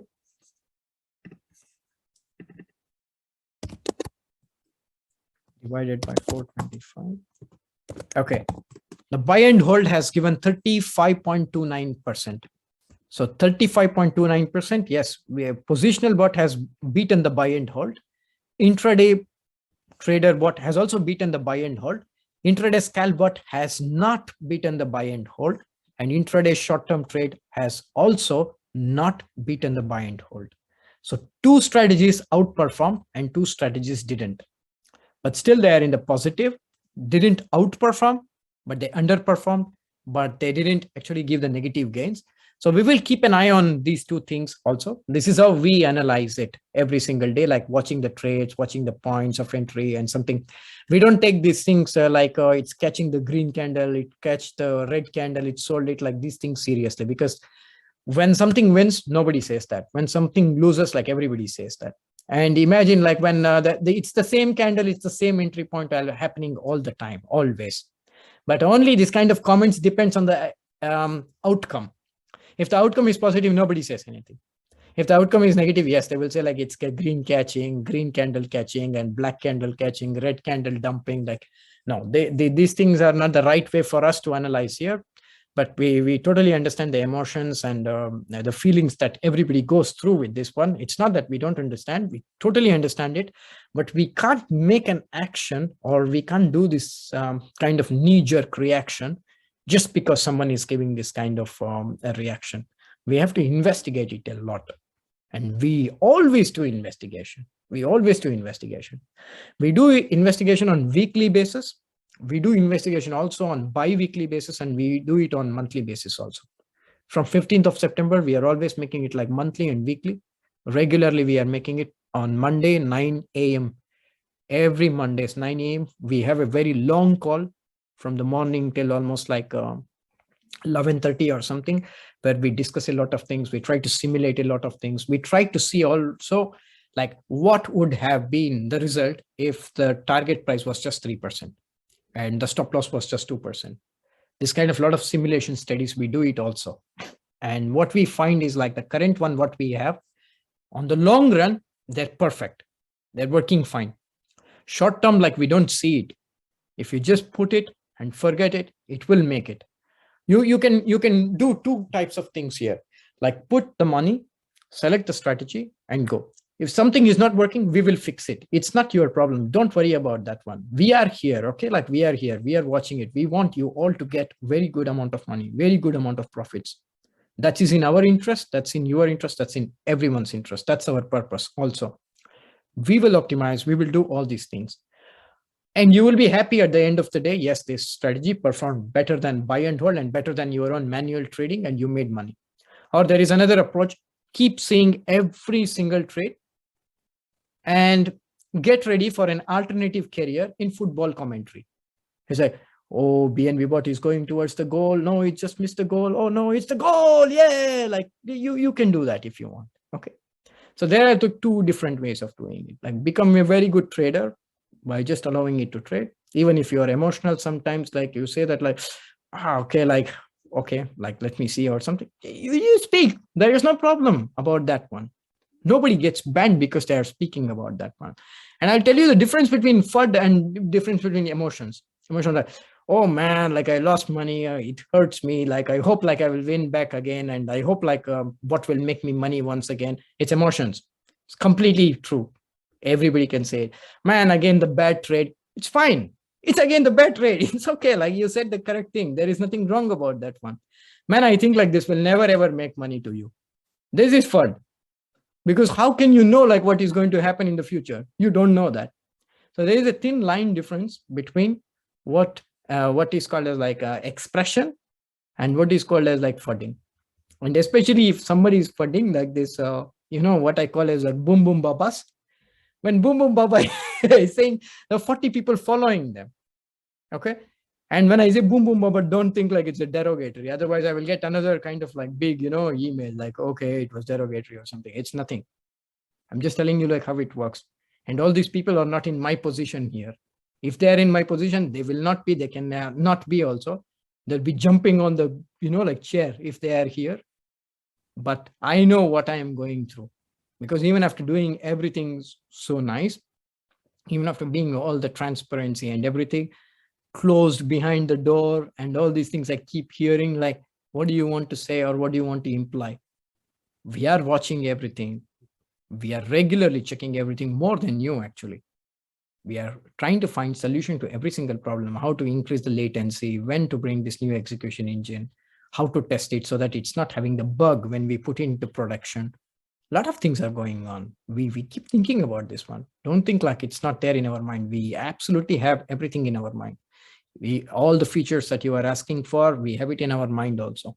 Not getting detected in the order book, making like market orders, having trailing stop losses, having a very good execution engine, improving the UI, improving the UX of the website, sentiment analysis, everything, we have it. We are going according to the roadmap. And also people can be wondering like, oh, what about reinforcement learning and everything? Read one book of reinforcement learning or something, and then I will speak to you more in detail, because just don't coin this kind of technology without even knowing it. It's not that like technology always is necessary to solve some particular problem. It can be solved even like in a very simple, naive approach of technologies also. Right now, what we are using as a second layer, this is already a machine learning layer, which learns from the recent events, recent time series. And based on this recent one, it is trying to make a prediction like when this trend is overall going to change. So if the trend is changing, then this extra layer is not going to get activated. If it's not changing and if it feels like it's within the range bound market, then it is always getting triggered, which makes it like quick 2%, 3% profits, or it will exit at a minimum loss. So we are looking at this kind of things. We are employing this one. And we have given already enough information, more than any of our competitors. Show me one video like where our competitors are speaking even as much as I am speaking. Nobody does, because they don't need to. It is there, and you need to believe in things. We all believe in Apple. We all believe in Amazon. Like no one is doing something. And that's the reason like why they became so big today. And I'm really disappointed because I'm seeing the scam projects on cryptos, and nobody speaks or like nobody behaves in this way, like the way I see or I'm experiencing it. If you want us to be a BNB, next BNB, or like much more bigger than BNB, you should be like BNB first of all. You know, like Polygon MATIC, I'll tell you what happened. 2019, I still remember because I have a lot of Polygon MATIC bought at that moment, but I didn't hold everything just like everybody. Still, I have a little bit of Polygon MATIC. Those times it was just called as MATIC, not even Polygon, because they rebranded later on. That time it was trading at 0.045. I remember this day very well. Some of them created some kind of FUD, and there was some kind of big selling happened. And nobody knows even today, like who did it actually. Some thinks it was the team who did it, but I don't think so, because I know this Polygon MATIC team very, very well. They're very legit people, very, very great people, very amazing people. And then someone says like some institutions sold. There is no proof of that one also. I think like it's some FUDders or someone sold. It fell down by 75%. 75%. It reached 0.15 from 0.45. And none of them in the community said like, hey, what's going on? You're a scam, you're running away or something. Nobody did that. Everybody was like, what's happening? What's happening? What's happening? That's it. It was a kind of like very, you know, like a very, very professional approach towards the subject. They were discussing it. And afterwards, it went 200x from there. That's the way it should be. Like someone should believe in the process. Cardano doesn't even have a smart contract, but it is the 4th largest or 5th largest cryptocurrency on market cap. Why? Because they trust the process. They trust the people behind it. We have proven like enough, you know, like credibility that we have. We've always been there before we were there, but like now, if we keep doing the same thing, what we were doing, like I will not have time for other things. Since we don't have a product owner now, it's an additional responsibility on my part. I have to be there for my team. I have to keep seeing like what they are developing is in accordance with my vision. And we have to speak with our team. Like we have to see like, this is what exactly, which is in our mind, they are building it, or they're building it something differently. And how can we help them more? Sometimes like our quants are asking like, okay, when they're building this N Angular arbitrage bot, which is like something will be bought on SushiSwap, for example, and later on that will search for a very good optimal path of buying one asset and selling another asset, and buying one more again and selling one more again. At the end, it has to finish a kind of angular thing to find a very good path to make maximum profit. And there, when they're stuck with some kind of question, then I will have to introduce them to some experts from protocols that I know, or from Polygon or someone like that one. I have to be there on the call. I have to speak to them. I have to tell them like sometimes when they are not getting any kind of results, they are a little bit sad. They're looking for different approaches. We have to lift them. We have to be there, and I have to be there. I cannot be here always. Just because I am not there always here. If you tell me like, oh, I don't know, like what's going on, what? You want one CCTV camera at my home and like you keep watching me what I'm doing? You think like this is a kind of Squid Game or what? It's like, really, it doesn't work like that one. We have proven ourselves to be enough credible. We are always there in the media, and we are not paying anybody. Call any of these medias and ask them directly. Ask them. If they say that like, yes, we have paid it, then we will see it. Nobody will say that. We have been invited everywhere. From the local, you know, like press media to Forbes to European Commission, everywhere. And this doesn't happen just like that. We need to have something with us. Otherwise, we can't do it. And we have very good education background. I myself studied in 25th, one among the 25 best engineering schools of my country. My people like who are in the team, they come from École Polytechnique, which is like MIT for France. They have PhDs. They're coming from Paris Tech. These kind of people will simply work for us if we are not having something. You need to trust this. You need to trust this process. At the end, we will always win. This is my promise that I am giving you. It's not my words. It's my promise. And see what we have delivered so far. We have delivered it perfectly. So you have to support us. Vent your anger. It's not a problem. Because even if I was in your place, maybe I would be doing the same thing. I don't know. I'm not in that position, so I don't know. So if I put myself into your shoes, maybe true.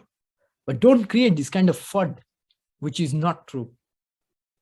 We are a growing company. We are growing every day in terms of employees, in terms of our KPIs, in terms of revenues.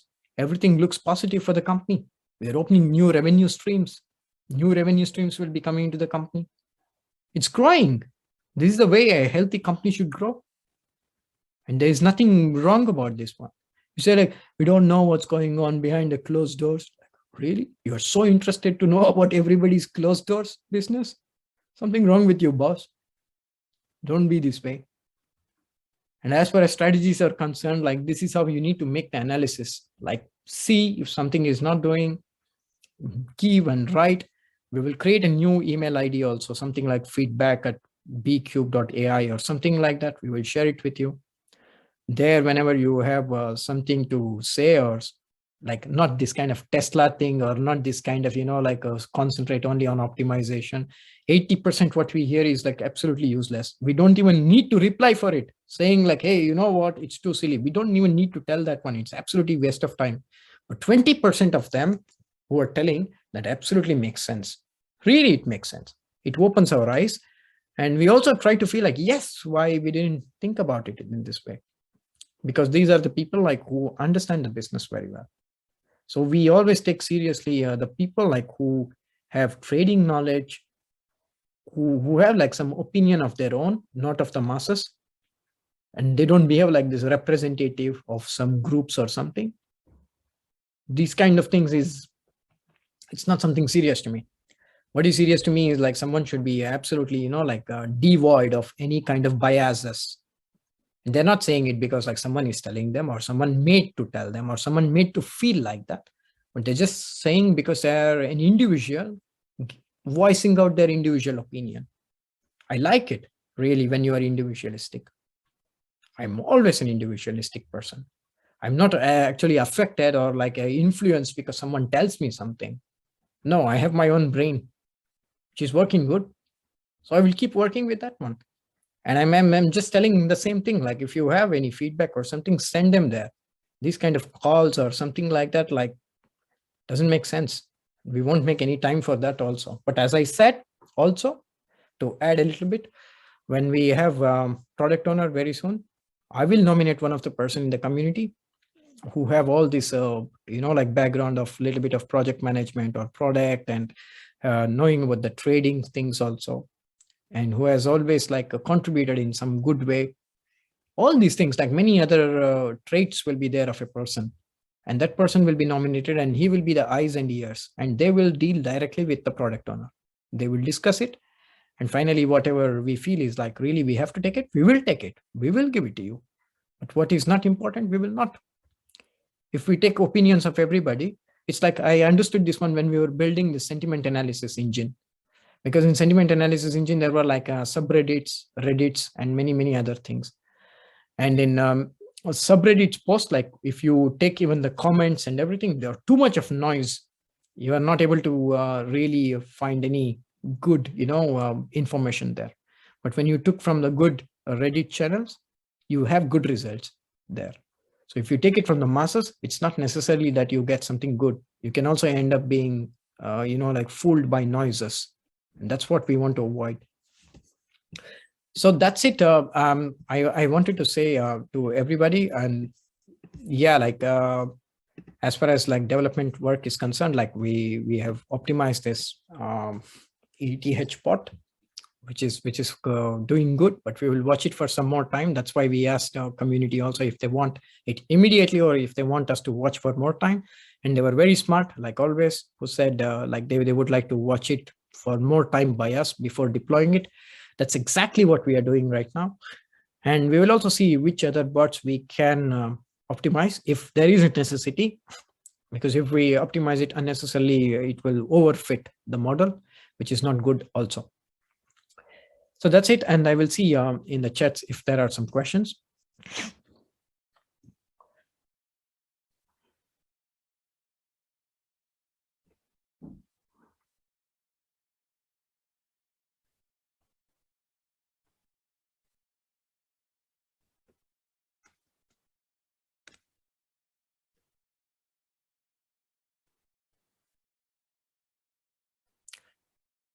Can we use oracles as a second infra backup? Oracles, we were using it for ICO purposes, just to know the price of Ethereum or USDT while swapping it to B-cube tokens those times. I don't think like they are even for this purpose. It's not for the monitoring purposes.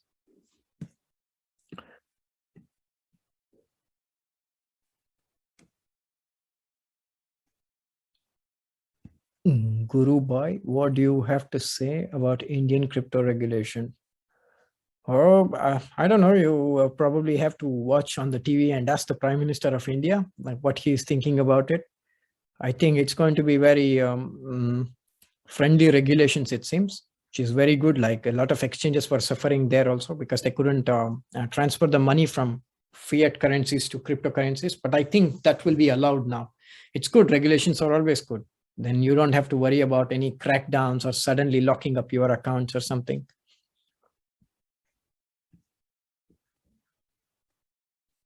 Would the sentiment analysis influence the bots?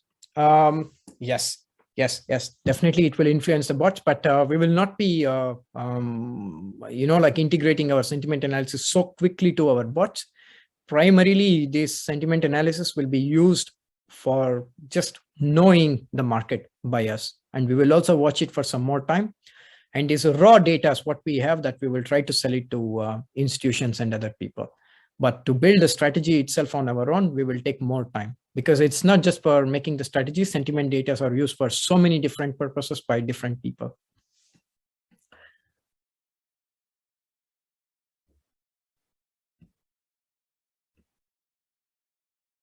So, sorry if the question was already answered. I have just arrived, but I would like to know if you plan to change the staking option to have a free bot lifetime. No, there is no such plan like a free bot lifetime. There is current staking thing, and that will be going forward.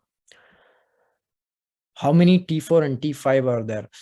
As of now, I don't know. We have to see the smart contract, but we will let you know that very soon.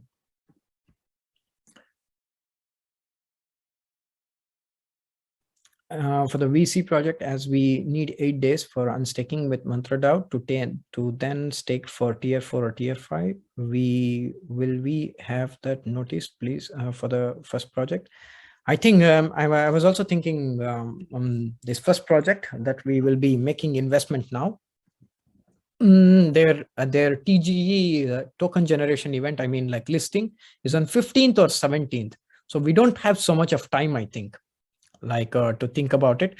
So we were thinking like either there is one scenario where B-cube invest and whatever profits B-cube makes out of it in the profit money, we will buy back our tokens and we'll burn it. So this was one of the options we had.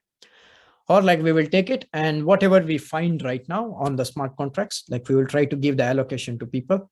So this can be something like a first thing. And also it's not a big investment. It's just $50,000 investment just to start with, because we want to start small and then like go big as we get deeper into this business, make more connections and more find more projects. And that's how we have to go. So this is what is testing the waters. So we are not testing the waters. We have done enough due diligence of the people. And the project was also a winner of Miami conference quite recently in United States, where the judge were, this Draper, this billionaire like Draper Foundation, and they are also investor in this company. So there are a lot of credible people in this company. We have seen it and we have made enough due diligence on our side. Is this possible to come to office in France? We don't have an office in France. We just have a registered address in France. Everybody are working currently remote because of COVID. So we can't really have an office. But before, our office was in Central Supélec. There in the incubator, like we had a separate office. Once the COVID and everything gets fine, like then yes, we will have an office in Central itself or probably somewhere in Paris. When I hit T5, can I come and invite you for a coffee, Guru? We are in the same country. Oh, Laszlo, or I think we should call you as Lassie.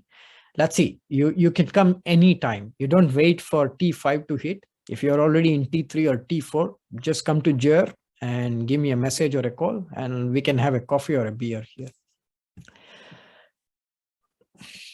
The closed glass door without a lock. Exactly. BNB has been around live trading for 3+ months. Yes. Thank you. Yes. BNB XRP were first months. Yes. Thanks for this information, because we are not using it, so we don't know. I really wish like we could use it for ourselves. Of course, like we have to respect the regulation. Yeah, and hey, everything what you said, it's correct, and thanks for every information about the news and project. Please, can you give some more information about the new TG group with informations and signals? I have seen in TG about that one. Yeah, sure, Ivan. Thanks for reminding me, because I was thinking of addressing this one, but I just forgot this one. Thanks. So what I was thinking is like to create a channel on Telegram. It's a channel, like just how we have announcement channel, like that we will start a channel, and there we will add some traders, because we have some good traders in our community who are also like manually exiting some time, manually removing the stop loss, and manually doing the things. It's not a financial advice from their side, and it's not an endorsement from our side also. Let me be very clear. It's neither an endorsement nor a financial advice, but probably their trading skills is better than some of them. So what they are doing, it's a collective, consciousness. It's a collective intellectual process. So if the collective intelligence is coming together, it's always good. So if they are saying like, hi guys, I just exited from this one, but you can do whatever you want, but I'm just telling you what I did. Something like that. It's something like, it's simply like what I did, and this is what I did. If you want to follow my path, you can do it. Otherwise, it's okay. It's left to you totally. So it's just informing thing. So this is the channel that I was speaking about, because I'm sure like some of them will be able to add some value there. Of course, they can be wrong. Anybody can be wrong. I can be wrong also. Anybody can be wrong. So, but it will help you a little bit for sure, at least to know what's going on. So this is what I was thinking actually, to create a Telegram channel, just like how we have an announcement channel, like that we have like a trader zone channel, and where you cannot chat actually, but you can just read what they wrote.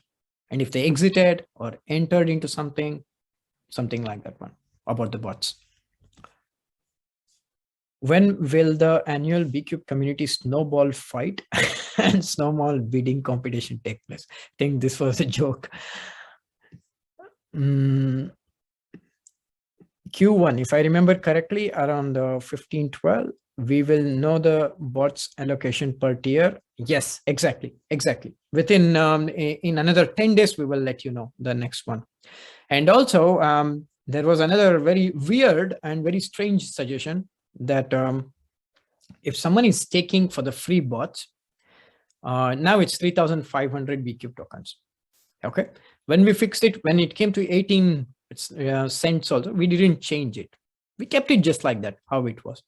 But when it started to go to 40, 50, they were like, oh no, reduce it. Okay, we will reduce it. But we already decided until 31st of December, we are not doing it. And now like there is another question, like what if it's like, like coming down, we have to add the more tokens, or how it is going to work. Imagine you are having like, like 3,500 tokens now for $1,000. And imagine like token reaches $1, right? You're automatically going to the topper tiers, right? You're going to tier 2, tier 3 or something. You're going or not? You're going, right? You will go up the tiers. In the same way, when the price comes down, when we fix it, you will also be coming down the tier, and you should be ready for it. That's how the whole concept is. And another one, I will openly, honestly discuss it with you. I will openly tell you about this tier things also before I go back to the questions. The concept is very simple. If the price goes down, you will buy more tokens to keep your tiers. If the price is going too much, imagine if you are having 200,000 tokens, and if it reaches like $1, you are having $200,000 worth of tokens. Sell some of them. Sell some of them at $1. Have cash. Use it for bots or use it for your own purpose. And after you're selling at $1, If it comes back again to 50 cents or 60 cents, buy back a little bit more. In this way, you made profits in B-cube tokens. You have more tokens than before. So this kind of play, you can always make it. You have more fiat to feed to the bots or for something else that you want. So when it comes down, you will add a little bit more tokens. When it goes up, you will sell it. It's so simple. This is how I think actually for you. I'm not saying like, oh, please don't sell it at all. Like, no, I'm not selfish. I think good about you people. That's why I'm saying when it goes to $1 or $2, if you're having like 100,000 tokens, $200,000 worth of tokens you have, sell 25% of it, make $50,000, put $30,000 or $40,000 to bots, have this 10,000 for yourself, go out with your family somewhere, enjoy with this money, do something, drink an expensive wine. I'm not promoting alcohol here. Like, don't tell me later on about that also. It's left to you what you want to do with that one, right? Do something with that one. If it comes down, buy it. If it goes up, like sell something. It's totally fine. That's how you need to think about it. And don't tell me like we need to fix it always at something so that you will never get down the tier. If the bot gets, disconnected, what will happen? Like, look, it's a free business model, which is the first of its kind in the entire world. Nobody has ever dreamed of such a kind of business model. Nobody has ever done this before. So you should be happy that this is happening now. And many more people have to, follow this one. Otherwise, they will not be in competition anymore. Sooner or later, we will catch up with everything. And B-cube tokens going to $100 is inevitable. You need to know that that's the inevitability. Absolutely. Because look at the way we are expanding into other spheres and so many different skill sets we have. We are building an infrastructure, third-party marketplace, building your own bots. We're giving the sentiment data for hedge funds or other people to build their own base. The profits are going to increase. The revenue streams are going to increase. Everything is amazing. I don't see a point like why it doesn't reach $100. And even at $100, like with a market cap, like it's not so much big. Because a typical hedge fund, like which is having like any of this US hedge fund or like French hedge funds or something, they're having billions of dollars of market cap in stock market. In stock market, if it has billions of dollars of market cap, why not in crypto market? Because crypto market is more wild west. I've seen many projects which doesn't have anything, but still they have like $1 billion market cap. But here we have everything. Why we cannot be? It's not a it's not a innocent statement, or it's not even saying something for the sake of saying. It's an absolute reality and it's inevitability. I'm telling you honestly, this is going to happen. So when the token is going up, liquidate something. When it goes to $1, sell something, buy it back when it comes down. So this should be the strategy. When it goes down, buy it. When it goes up, like sell it. Not a financial advice, but just the best thing that I can think about all of you. This is how I see it. And Q2, will the expert trading group be set? Well, expert trading group, like we can set it up like any day during this week. We can set it up like, as I explained earlier, it will be a Telegram channel, like where some of the traders in our community, they will tell you like, hey, I just exited this trade, something like that. And then you will know like which bot they exited, what price, why, everything. Quick market thoughts. For me, market is looking a little bit unstable. Even now, it's trying to stabilize, but I think it will take a few days to stabilize. There is again like a CME gap at 53,000 now. Probably in the next few days or something, it might get filled with a pump or something. But I don't think this pump will continue after reaching 53,000. It might dump back again. So it will be kind of range bound now with the sentiments are not so good, but long-term holders can always, buy some quality tokens for sure. Of course, you can buy B-cube tokens also. It's not a financial advice, but definitely I'm always thinking good about you also. That's why I speak about other coins. I'm not like others shilling only their coins, but I shill about other coins also if I find a very good opportunity in that.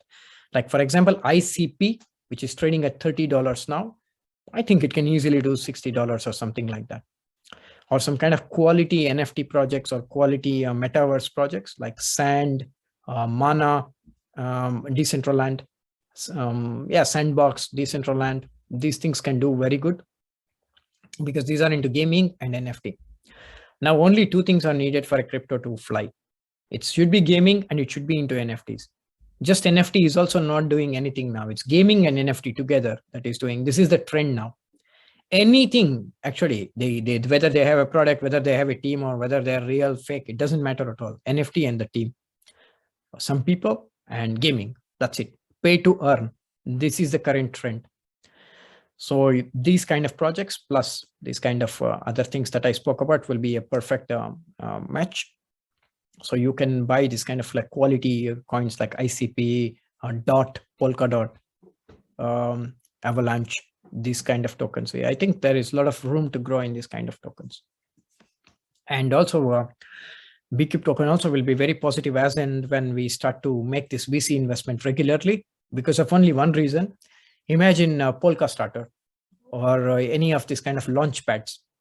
What these people are doing, just launch pads. They don't have any other product actually, but just being launch pads, they are having a very big market cap. They are having like so much of fan base and everything. So if we start that one, we will get another type of persona. My thoughts and my vision is not just about one business. It's a global vision of the company. I'm not just thinking about bots. I'm not just thinking about sentiment analysis. It's a global vision I need to have. I cannot stick to one single thing. And if we have a single thing, it's very dangerous. We need to have different type of persona. A trader will always like bots. An investor will always like bots also in his own way, in his risk appetite. Plus he will like this kind of VC investment also. And there are like other kind of data scientists who would like to get these data from us using the APIs, and they will use it for their own purposes, whatever they want. That is another type of persona. So we need to have different personas here. We need to have different types of people using our platform, and they should find a reason to come there to spend time and to buy these kind of products. That's exactly what we are creating. We're thinking about the future and we are building the future today, because we can't build everything tomorrow. And people say that like, no, you have to go slowly. Like, I don't think we need to go slowly. We should not go slowly because there's a competition. It's a cutthroat market. If you're slow, somebody will ride on you. Before somebody rides on you, you should be so big that nobody can ride on you. That's why we have the right skill set. They're all building these things very, very well. So that's why, this is the general view about the whole where we stand in development and everything. And this is my market thoughts. It's a range bound, and you have to be careful like before opening up any high leverage trades right now. Thank you, Alfred. I will. I'm looking forward to good discussion. Have my blessings for you and the team as well. Thanks. You seems to be like a priest. But thank you. I understand. Remember, you're already there on spot. Okay, cool. Sorry for a maybe silly question, but do other bots consider Bitcoin? You mean like the correlation? As of now, like we are not taking the correlation because we tried to do this one. It's called as, it's very common practice in econometrics, like where you see one asset, the correlation with another asset. And you will also see the volume, action in one asset to compare it with a similar asset, something else. For example, you can make this with BTC and XRP. They're quite similar in so many ways, like econometrically speaking. But these are not something which is for long term, because they when they fail, like they fail miserably. They fail very, very badly. So we are not actually comparing or doing this econometrics models, because econometrics models doesn't work. This is what even our advisor, Dr. Demiashale, he tells this always, like, don't follow this econometrics approach. I'm not selling any until $50. Sure, Simon, then you will be coming with your private jet to Budapest. We will meet at the airport. Yeah, don't drink alcohol, better drink whiskey. Sure. Well, team will keep many tokens out of circulation till $50. 1 inch is still good. Absolutely, 1 inch is still good. You can still hold it. I know recently it pumped, like just a few last month or something, but I have not sold it myself because I'm a strong believer of 1 inch. They raised $275 million just yesterday, valuing their company at $2.2 billion. I mean, like in equity terms, not in crypto terms. So they're doing amazingly good. Don't sell 1 inch. Metaverse tokens seems also ripe for pump. Yeah, that's what I said. Metaverse, NFT gaming, all this sector is on fire, and I think they will be back in the next few days. But still, not every token might pump. There are like some other tokens like which nobody knows. For example, Atlas, and there was another token actually, which Wild, WILD, Wild. This is also one of the NFT project, and Metaverse project. Atlas is also one of the NFT projects. So these projects are also doing good. They might do good going forward. Personal disclosure, I have some Atlas and I have some Wild at a very good price. Any plans for other spot trading bots?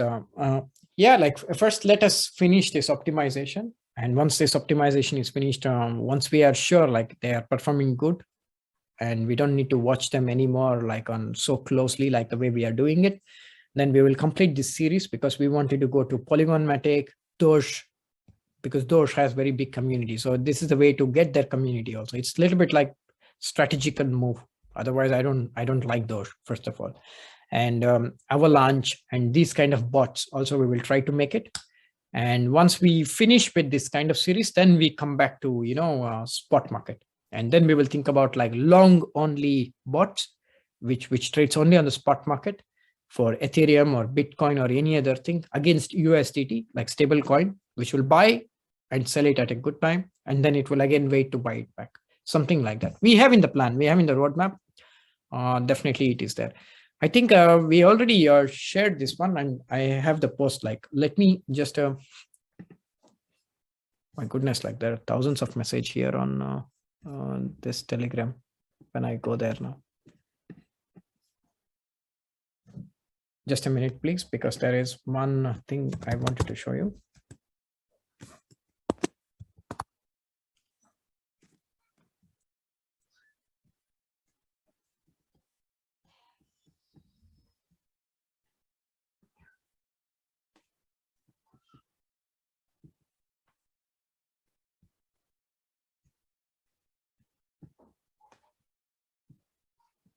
Just I'm looking for that one because that summarized all the roadmap which is there. Yes.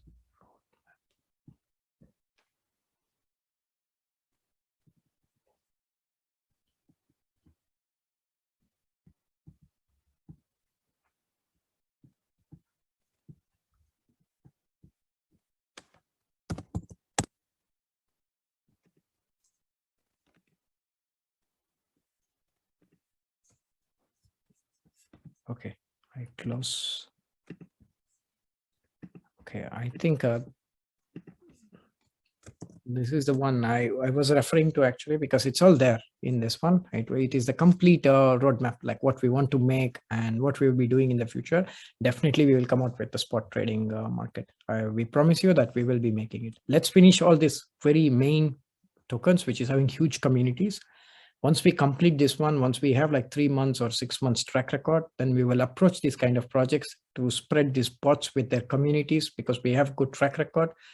Once we get their, communities following to our community also, then we will start to think about bundled bots, spot trading bots, everything. We have everything. We will do it. A new ship game is being developed. Maybe they will add NFTs to MX. Sure.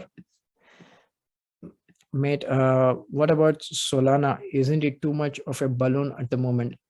If you ask me, yes, definitely yes, because it has not proven anything as of now. Just they have like very strong backing of SBF and all these very big people. So because of that, it's little bit overheated. Yes, I agree with you. It's not having the type of valuation to be there. Honestly speaking, I don't even know why Cardano or this kind of cryptos have that much big valuation, because they have not proven anything, nothing, zero. Only Ethereum, because it's really proven something. And there are other kind of blockchains like Tron and these kind of things. They are at least like they are there since a long time and they really exist. But I don't know about these kind of blockchains. It's coming. It's the only thing is, like, technically speaking, Solana, you have to code not in Solidity, but you have to code in Rust. Rust is known as like very efficient computer programming language, and it's very fast. So because of that, like the smart contracts are very robust, and it's very cheap and very fast and very scalable.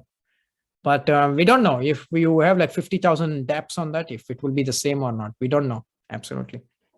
So I think it's a balloon at the moment. I agree with that. Can you give quick explanation of bundled bots? Sure. So bundled bots means what we will do is we will club several different bots into one thing. It's like, for example, if you have to pick 4 bots right now, you will have to pick yourself. So what we will do is, like, here we will use AI technology to see what is the best performing recent bots and why they performed well in the recent times. And it will add these 4 best performing bots into one bundle. So it can be like 1 Cardano, 1 XRP, 1 BNB, and 1 BTC, or any of these kind of combinations in different time frames with a totally different approach. Because something can be in short, something can be in long, and something can be there, like, which is totally unrelated to each other. This is what we call as like not having any kind of correlations. Because if there is correlation, then it's not helping the situation. Imagine if you have BTC and XRP, which has very high correlation, then I don't think like the result will be so different, because they have like more or less the same behavior in terms of like pump or dump. But XRP right now doesn't have this correlation, only because of this pending SEC trial. Once this SEC information is finished, like it has very similar or like same kind of movements like BTC. So these are like this type of bundle bot will be made. It's kind of like, yes, it's kind of like a bot portfolio. Exactly. It's kind of bot portfolio, like where it will be pre-built by us. And also we can give you an option to build your own bundled bots also, like where you can pick your own things, 2 or 3 different things, and you can make your own bundled bot. Mostly we will be using AI, like, because that's the best thing, which will pick the best performing in the last 15 days or in the last 1 month. And it will see the current market condition also at the same time. And if it feels like the current market condition is going to continue, and the cryptos that performed very well, the strategies that performed very well in the last 1 month fits well, even going forward until the breakdown or breakout happens, then that will be bundled into one single thing. So in that way, like, it will actually increase your chances of making profits with very less of effort from your side in selecting your own. So these are bundle bots works.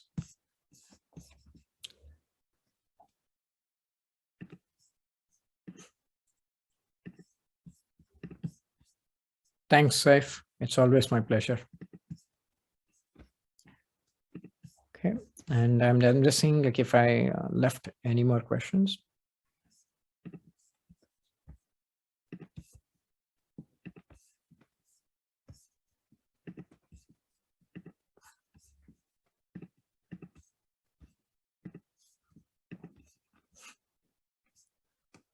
Yes.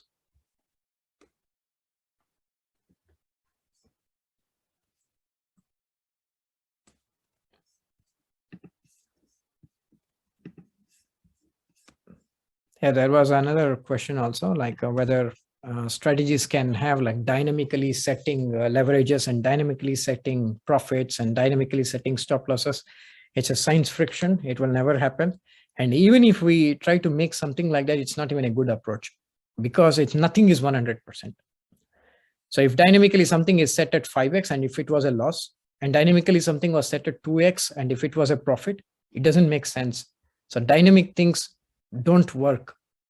So what we can do is like we can have this kind of like the setup like what we have now, but by adding an extra layer like what we are doing with ETH bot now, if any kind of sudden unknown you know, like patterns are changing or something is happening, then the second layer will trigger. This way, like it can increase the profitability. Has ML been implemented? Yes, I answered this question. Like the second layer, what we are having is the ML layer itself. Hey, what's your opinion about Hotbit listing? Well, Hotbit listing was for the small investors, to be honest. Like, and I was knowing the same thing is going to happen, that liquidity will not be there and people might not buy it. But you have to understand one thing right now, the big trend is like metaverse and NFT. So nobody is seeing any other project, even DeFi or any classical, you know, top 50 or top 100 cryptos are also not in so much big demand. But all these bubbles, once they cool down, they will have to come to something which is having fundamentals. So they will have to come back. They will come back some point of time. But right now, it's not the hot favorite. So that's why I cannot say that our, you know, like say, really this didn't help. I mean, like a Hotbit listing, it helps in its own way. For small investors, like buying, you know, 1,000 B-cube tokens or like $200, $300, $500, it's still good. But for people who are buying for $10,000 or $20,000, for sure, like a Uniswap is much better. And why does the position bot entry mostly at X00, X30 hours? It's just because of the candle, and it's just because of the time in which we deployed the models in the production. It's just because of that. And only if it feels like there is a buying opportunity it's making, it can be random, but it's happening that way. But it's not like set by us, or like it's not set by anything. It's just a purely decision of entry is taken by the models itself. We have no control over it. We can of course interfere in exit, but not in entry conditions. So it's just random.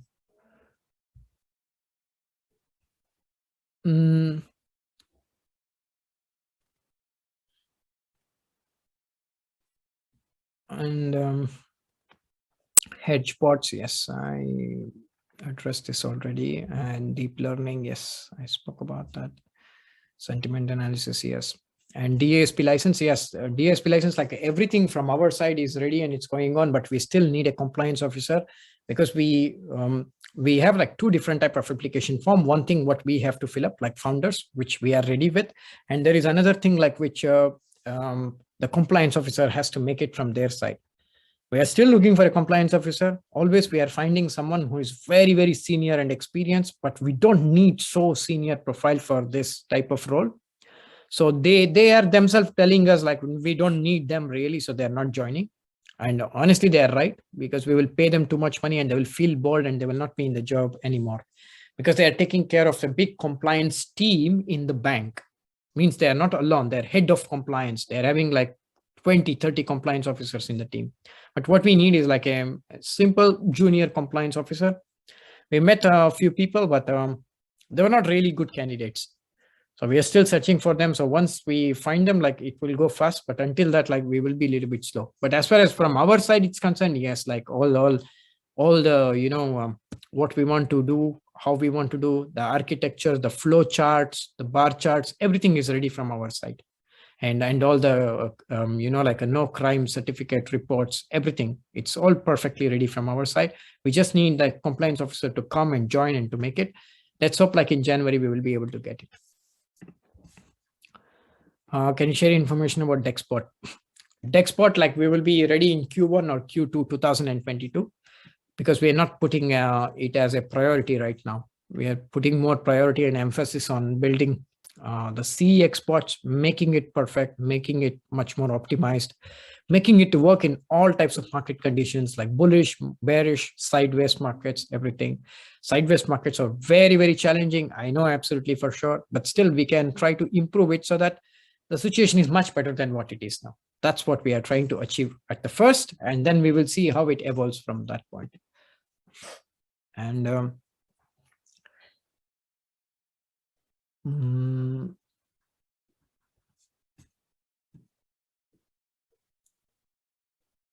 will there be some voting points? Like, no, we are not a DAO and we will never be a DAO. We are a company and we will always be a company. So there's no question of voting system.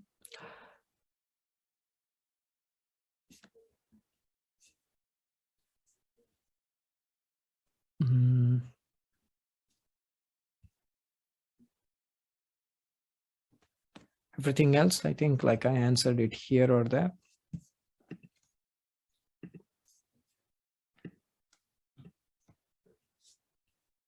Yeah, sure. Like I already spoke about the FUD. I already spoke about like what is a FUD and what is not a FUD. So I think like I'm very clear there also. And I think like you all agree with me that saying something out of emotions is totally fine, but that should not be a lie, or that should not be something like you're speaking as if it's true, but it's not true. So that is the difference between these two things. And if somebody is combating any kind of FUD, it's really good. Like if you know about the subject and if you're also speaking about it, or if you have faith in some system, it's absolutely fine. But I was actually on MantraDAO's platform quite recently. I mean, like on their community. They in their launchpad, one of the IDOs of this NFT and gaming space, it didn't get distributed properly or something. I don't know. Like people were very angry and they were saying like, hey, you are wrong. You don't know this one. Oh, this will go to 0 or something like that. You know what they did? They closed the chat. They closed the chat for several hours. I was seeing that one. This never happens in our community, and this will never ever happen in our community. This is not the culture that I want to see in our company. And this is not the culture like we or our teammates have in ourselves. Neither me nor Amy or nobody has this kind of mindset. And you have to see all these things, and you have to know like how good is the situation here. And if somebody is combating any kind of FUD, like don't think it's a favor actually. No. If somebody were telling some other kind of FUD for other project whom I know and they're really legit, because MantraDAO people are very, very legit people. They're really nice people. I know them personally. I know the CEO, I know the COO, I speak to them quite regularly, very nice guys. So if somebody speaks something wrong about them, I stand up to them only because I know it's not true. So it's not kind of, like favor or something. Like don't think in that way. We are all one family. We are all here for a common goal. So nobody is doing any favor here. We are here to build this company together and to be successful together. Someone wants money, someone wants success, someone wants something else. Everybody has their own, requirements, what they want. But our common goal is always aligned towards the success, right? We will all together be in this journey to make it as a success. It's already very successful, because not all blockchain projects makes money, but we are making money. We are making good money. We are making profits. So that's why it's very, very important that we are all aligned towards a common vision of making B-cube an absolute success. And whatever is necessary to make it a success, we are taking care of it. Before even some thought comes to in your mind, like why it cannot be like that, just know it has already come to our mind already. Because we are also coming from trading background. We also know like what is not going on, right? I'm the only person I think probably in this industry who will openly accept that ETH bots are shit. I'm telling this on records because it's true. That needs to be changed. Something is not right there. Because ETH, sometimes or most of the time, it had trend, but we didn't catch the trend. I accept it. And we have to work on it, and we are working on it. Everything, we know it. We know our responsibilities, and we are working on it. And we want to deliver the best thing to you all. This is our motto. Imagine if I was not a really, what can I say for that one? Like a vision-driven entrepreneur, then we would not be making a seed sale for ordinary public. You know how many times I'm criticized for that? And there are some seed investors who think they're doing me a favor. This is the other way around. I could have made the seed sale just for, for institutions or somebody else like that. I could have easily made that one, but I made it for you. Show me one single project where you can buy seed round yourself. You can never buy a seed round. Just buy an NFT gaming project in the seed round and show it to me. I will airdrop you 1,000 BQs if you want. It's on record. Just get a very good NFT gaming project in the seed round and you tell me where you are getting it. But in the B-cube, we made it possible for the common man to get into the seed round. with not even a single person coming from any institutions or any kind of VC or somebody to get into our project. We made it completely for the common man. No single project has ever done this. If you show me, I will really see it. In the private round, we went and sold it to some of the VCs. In the private round, and they paid 4 times the price what you paid. 4 times the price. Have you ever heard it or seen it anywhere? It happened with B-cube, because we are always focused towards the common man. And that's the way we are thinking about you. And you should also think about us in some way, like what we have done so far and what kind of record we have. And we are that kind of people who will deliver or not. It should be clear by now. And it really hurts, like when we work so hard, really, like we're working day and night, trying to find the solution, trying to find something new, and trying to create something great, like what you like. And that's why I was thinking, like, technical analysis is so difficult. Why can't we do something with that one? Why can't we automate something with that? And that's why we started to build this one, which will be live around Christmas time.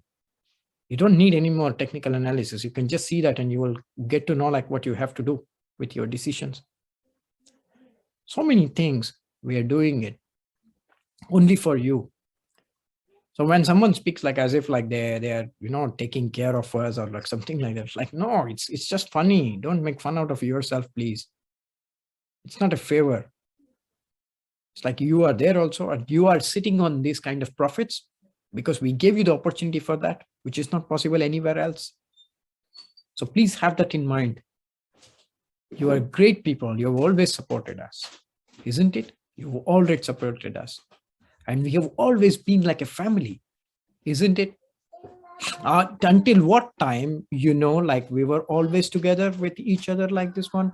We always shared everything on Telegram, and we were like friends, really. And do you miss my jokes sometimes? People who are there with me since the beginning of the year definitely know what I'm talking about. I am sure like they're missing my jokes. So those kind of jokes and those types of times what we had, like they were amazing, isn't it? we had like that kind of great time. And even now, like many people are on LinkedIn, they write me, I write them back, everything is fine. Don't create problems, because two things you cannot do it in life. When someone is sleeping, you can wake them up, but someone is acting as if he's sleeping, you can never wake him up. That's impossible.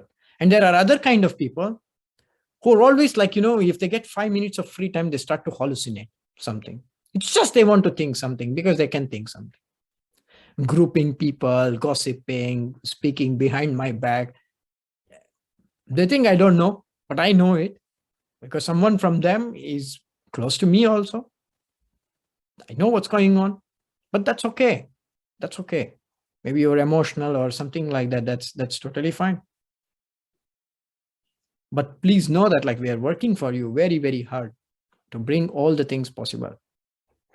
And at the end of the day, we will all win together. I'm not speaking from our company point of view. I'm speaking all us together, because you are also part of the company. You also want to add value, right? And if we want something from you, we will reach out to you. Help us to find some talent, help us to find something, definitely. Or like we can do anything together, definitely, that's possible. But just know one thing, like we are working very hard, definitely. Sometimes like maybe once in 15 days or something, I can make a market update webinar for you. Monthly once, I will make a project update, and every 15 days once, I will make a market update. If you want it, I can do it. Once in 2 weeks, let's have a market update. And then like once in a month, we can have, like overall project update. These are two different things. We will not mix up the topics there. We'll discuss about everything just like how we did it. So that's all I wanted to say. And I was really very happy meeting you. And I hope like you are happy now, and like you got some of the answers and you made sense out of what I said. And about all this, like where this car, this Tesla cars, and all this like SpaceX rockets, and why, like why bots cannot trade on Mars, and this kind of questions. I think you got the answer. If If there is any other thing, like you can ask me. And if there is nothing, like then we can close in 2 minutes.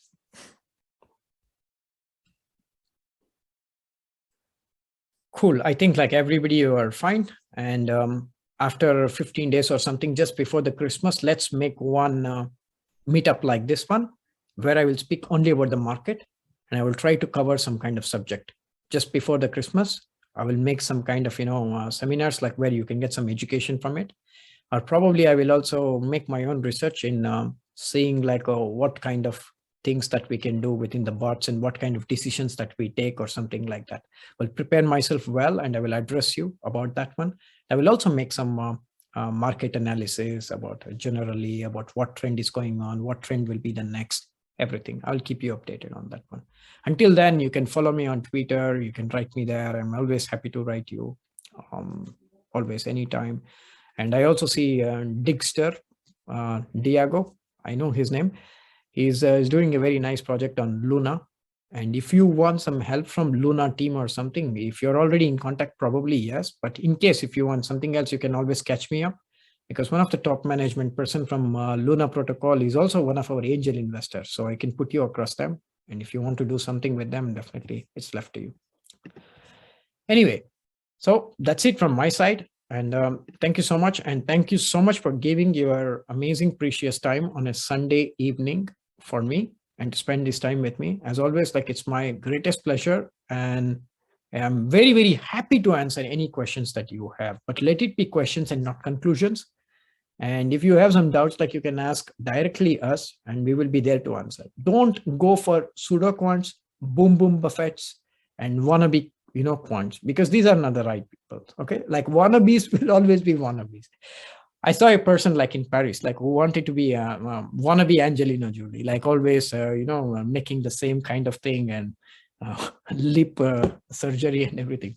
But it was just a wannabe, like, and she can never become Angelina Jolie. She didn't even so far. So never, don't trust wannabe people. Meet with me, write to me somewhere, and I will reply to you. If there is something to address, I will definitely address. If there is something which is not significant enough, then I will not. After saying that, like, thank you so much once again. So have a nice Sunday, and thanks for everything. And thanks for all the, like things that you people do in the community and adding a lot of value. And I'm really, really thankful for you. I'm really thankful for all the people for the value that you add every day in explaining to people, suggesting them. And when people are sad, like bringing them up and holding their hands, it's amazing. And these things are also not common in any other communities. There is like positive side, which is not there in any community, which is there in our community. There's also some negative side, which doesn't happen anywhere, but it happens anywhere. And also there is nowhere like where a founder of the company spends so much of time on Zoom also. It can also happen only at B-cube. And B-cube is the only token which can go from 30 cents to $100. Even that is also one of the specialities we have. Nobody can stop our growth, and I'm not going to stop at anything. I know what I have to do. Being an entrepreneur, I've done it 2 times before. Okay, I'm not greedy about money. I'm not looking for that also. I'm just taking a basic salary because of my taxation reasons. Otherwise, I don't even need that one because I have other businesses which feeds me. I'm not looking for that. I'm looking for some adventure. I'm looking for something like where I can create value, where people can say that like, wow, you did something great. And that's my, intoxication. Everybody has their own. So I want to see that one, like changing lives and people saying something. And I will exactly do that one for you people. So trust the process, trust in what we are doing, trust in our team. We will deliver it to you just like how we have always delivered it to you. Like how we made you the seed round owners of our tokens, like how we made you the owners of these bots. We will make you the owners of everything. And I know you want Lambos, like Gabi wants it, I think. So you will have that also one day. Trust me, it's really possible. Have a nice evening. Have a great time with your family and friends and whatever you want to do. That's it from my side. Good evening, guys. Thank you so much. Thank you so much. Thanks, everybody. Bye-bye. Bye-bye. Take care. Take care of yourself and be away from Omicron. Thank you. Bye-bye.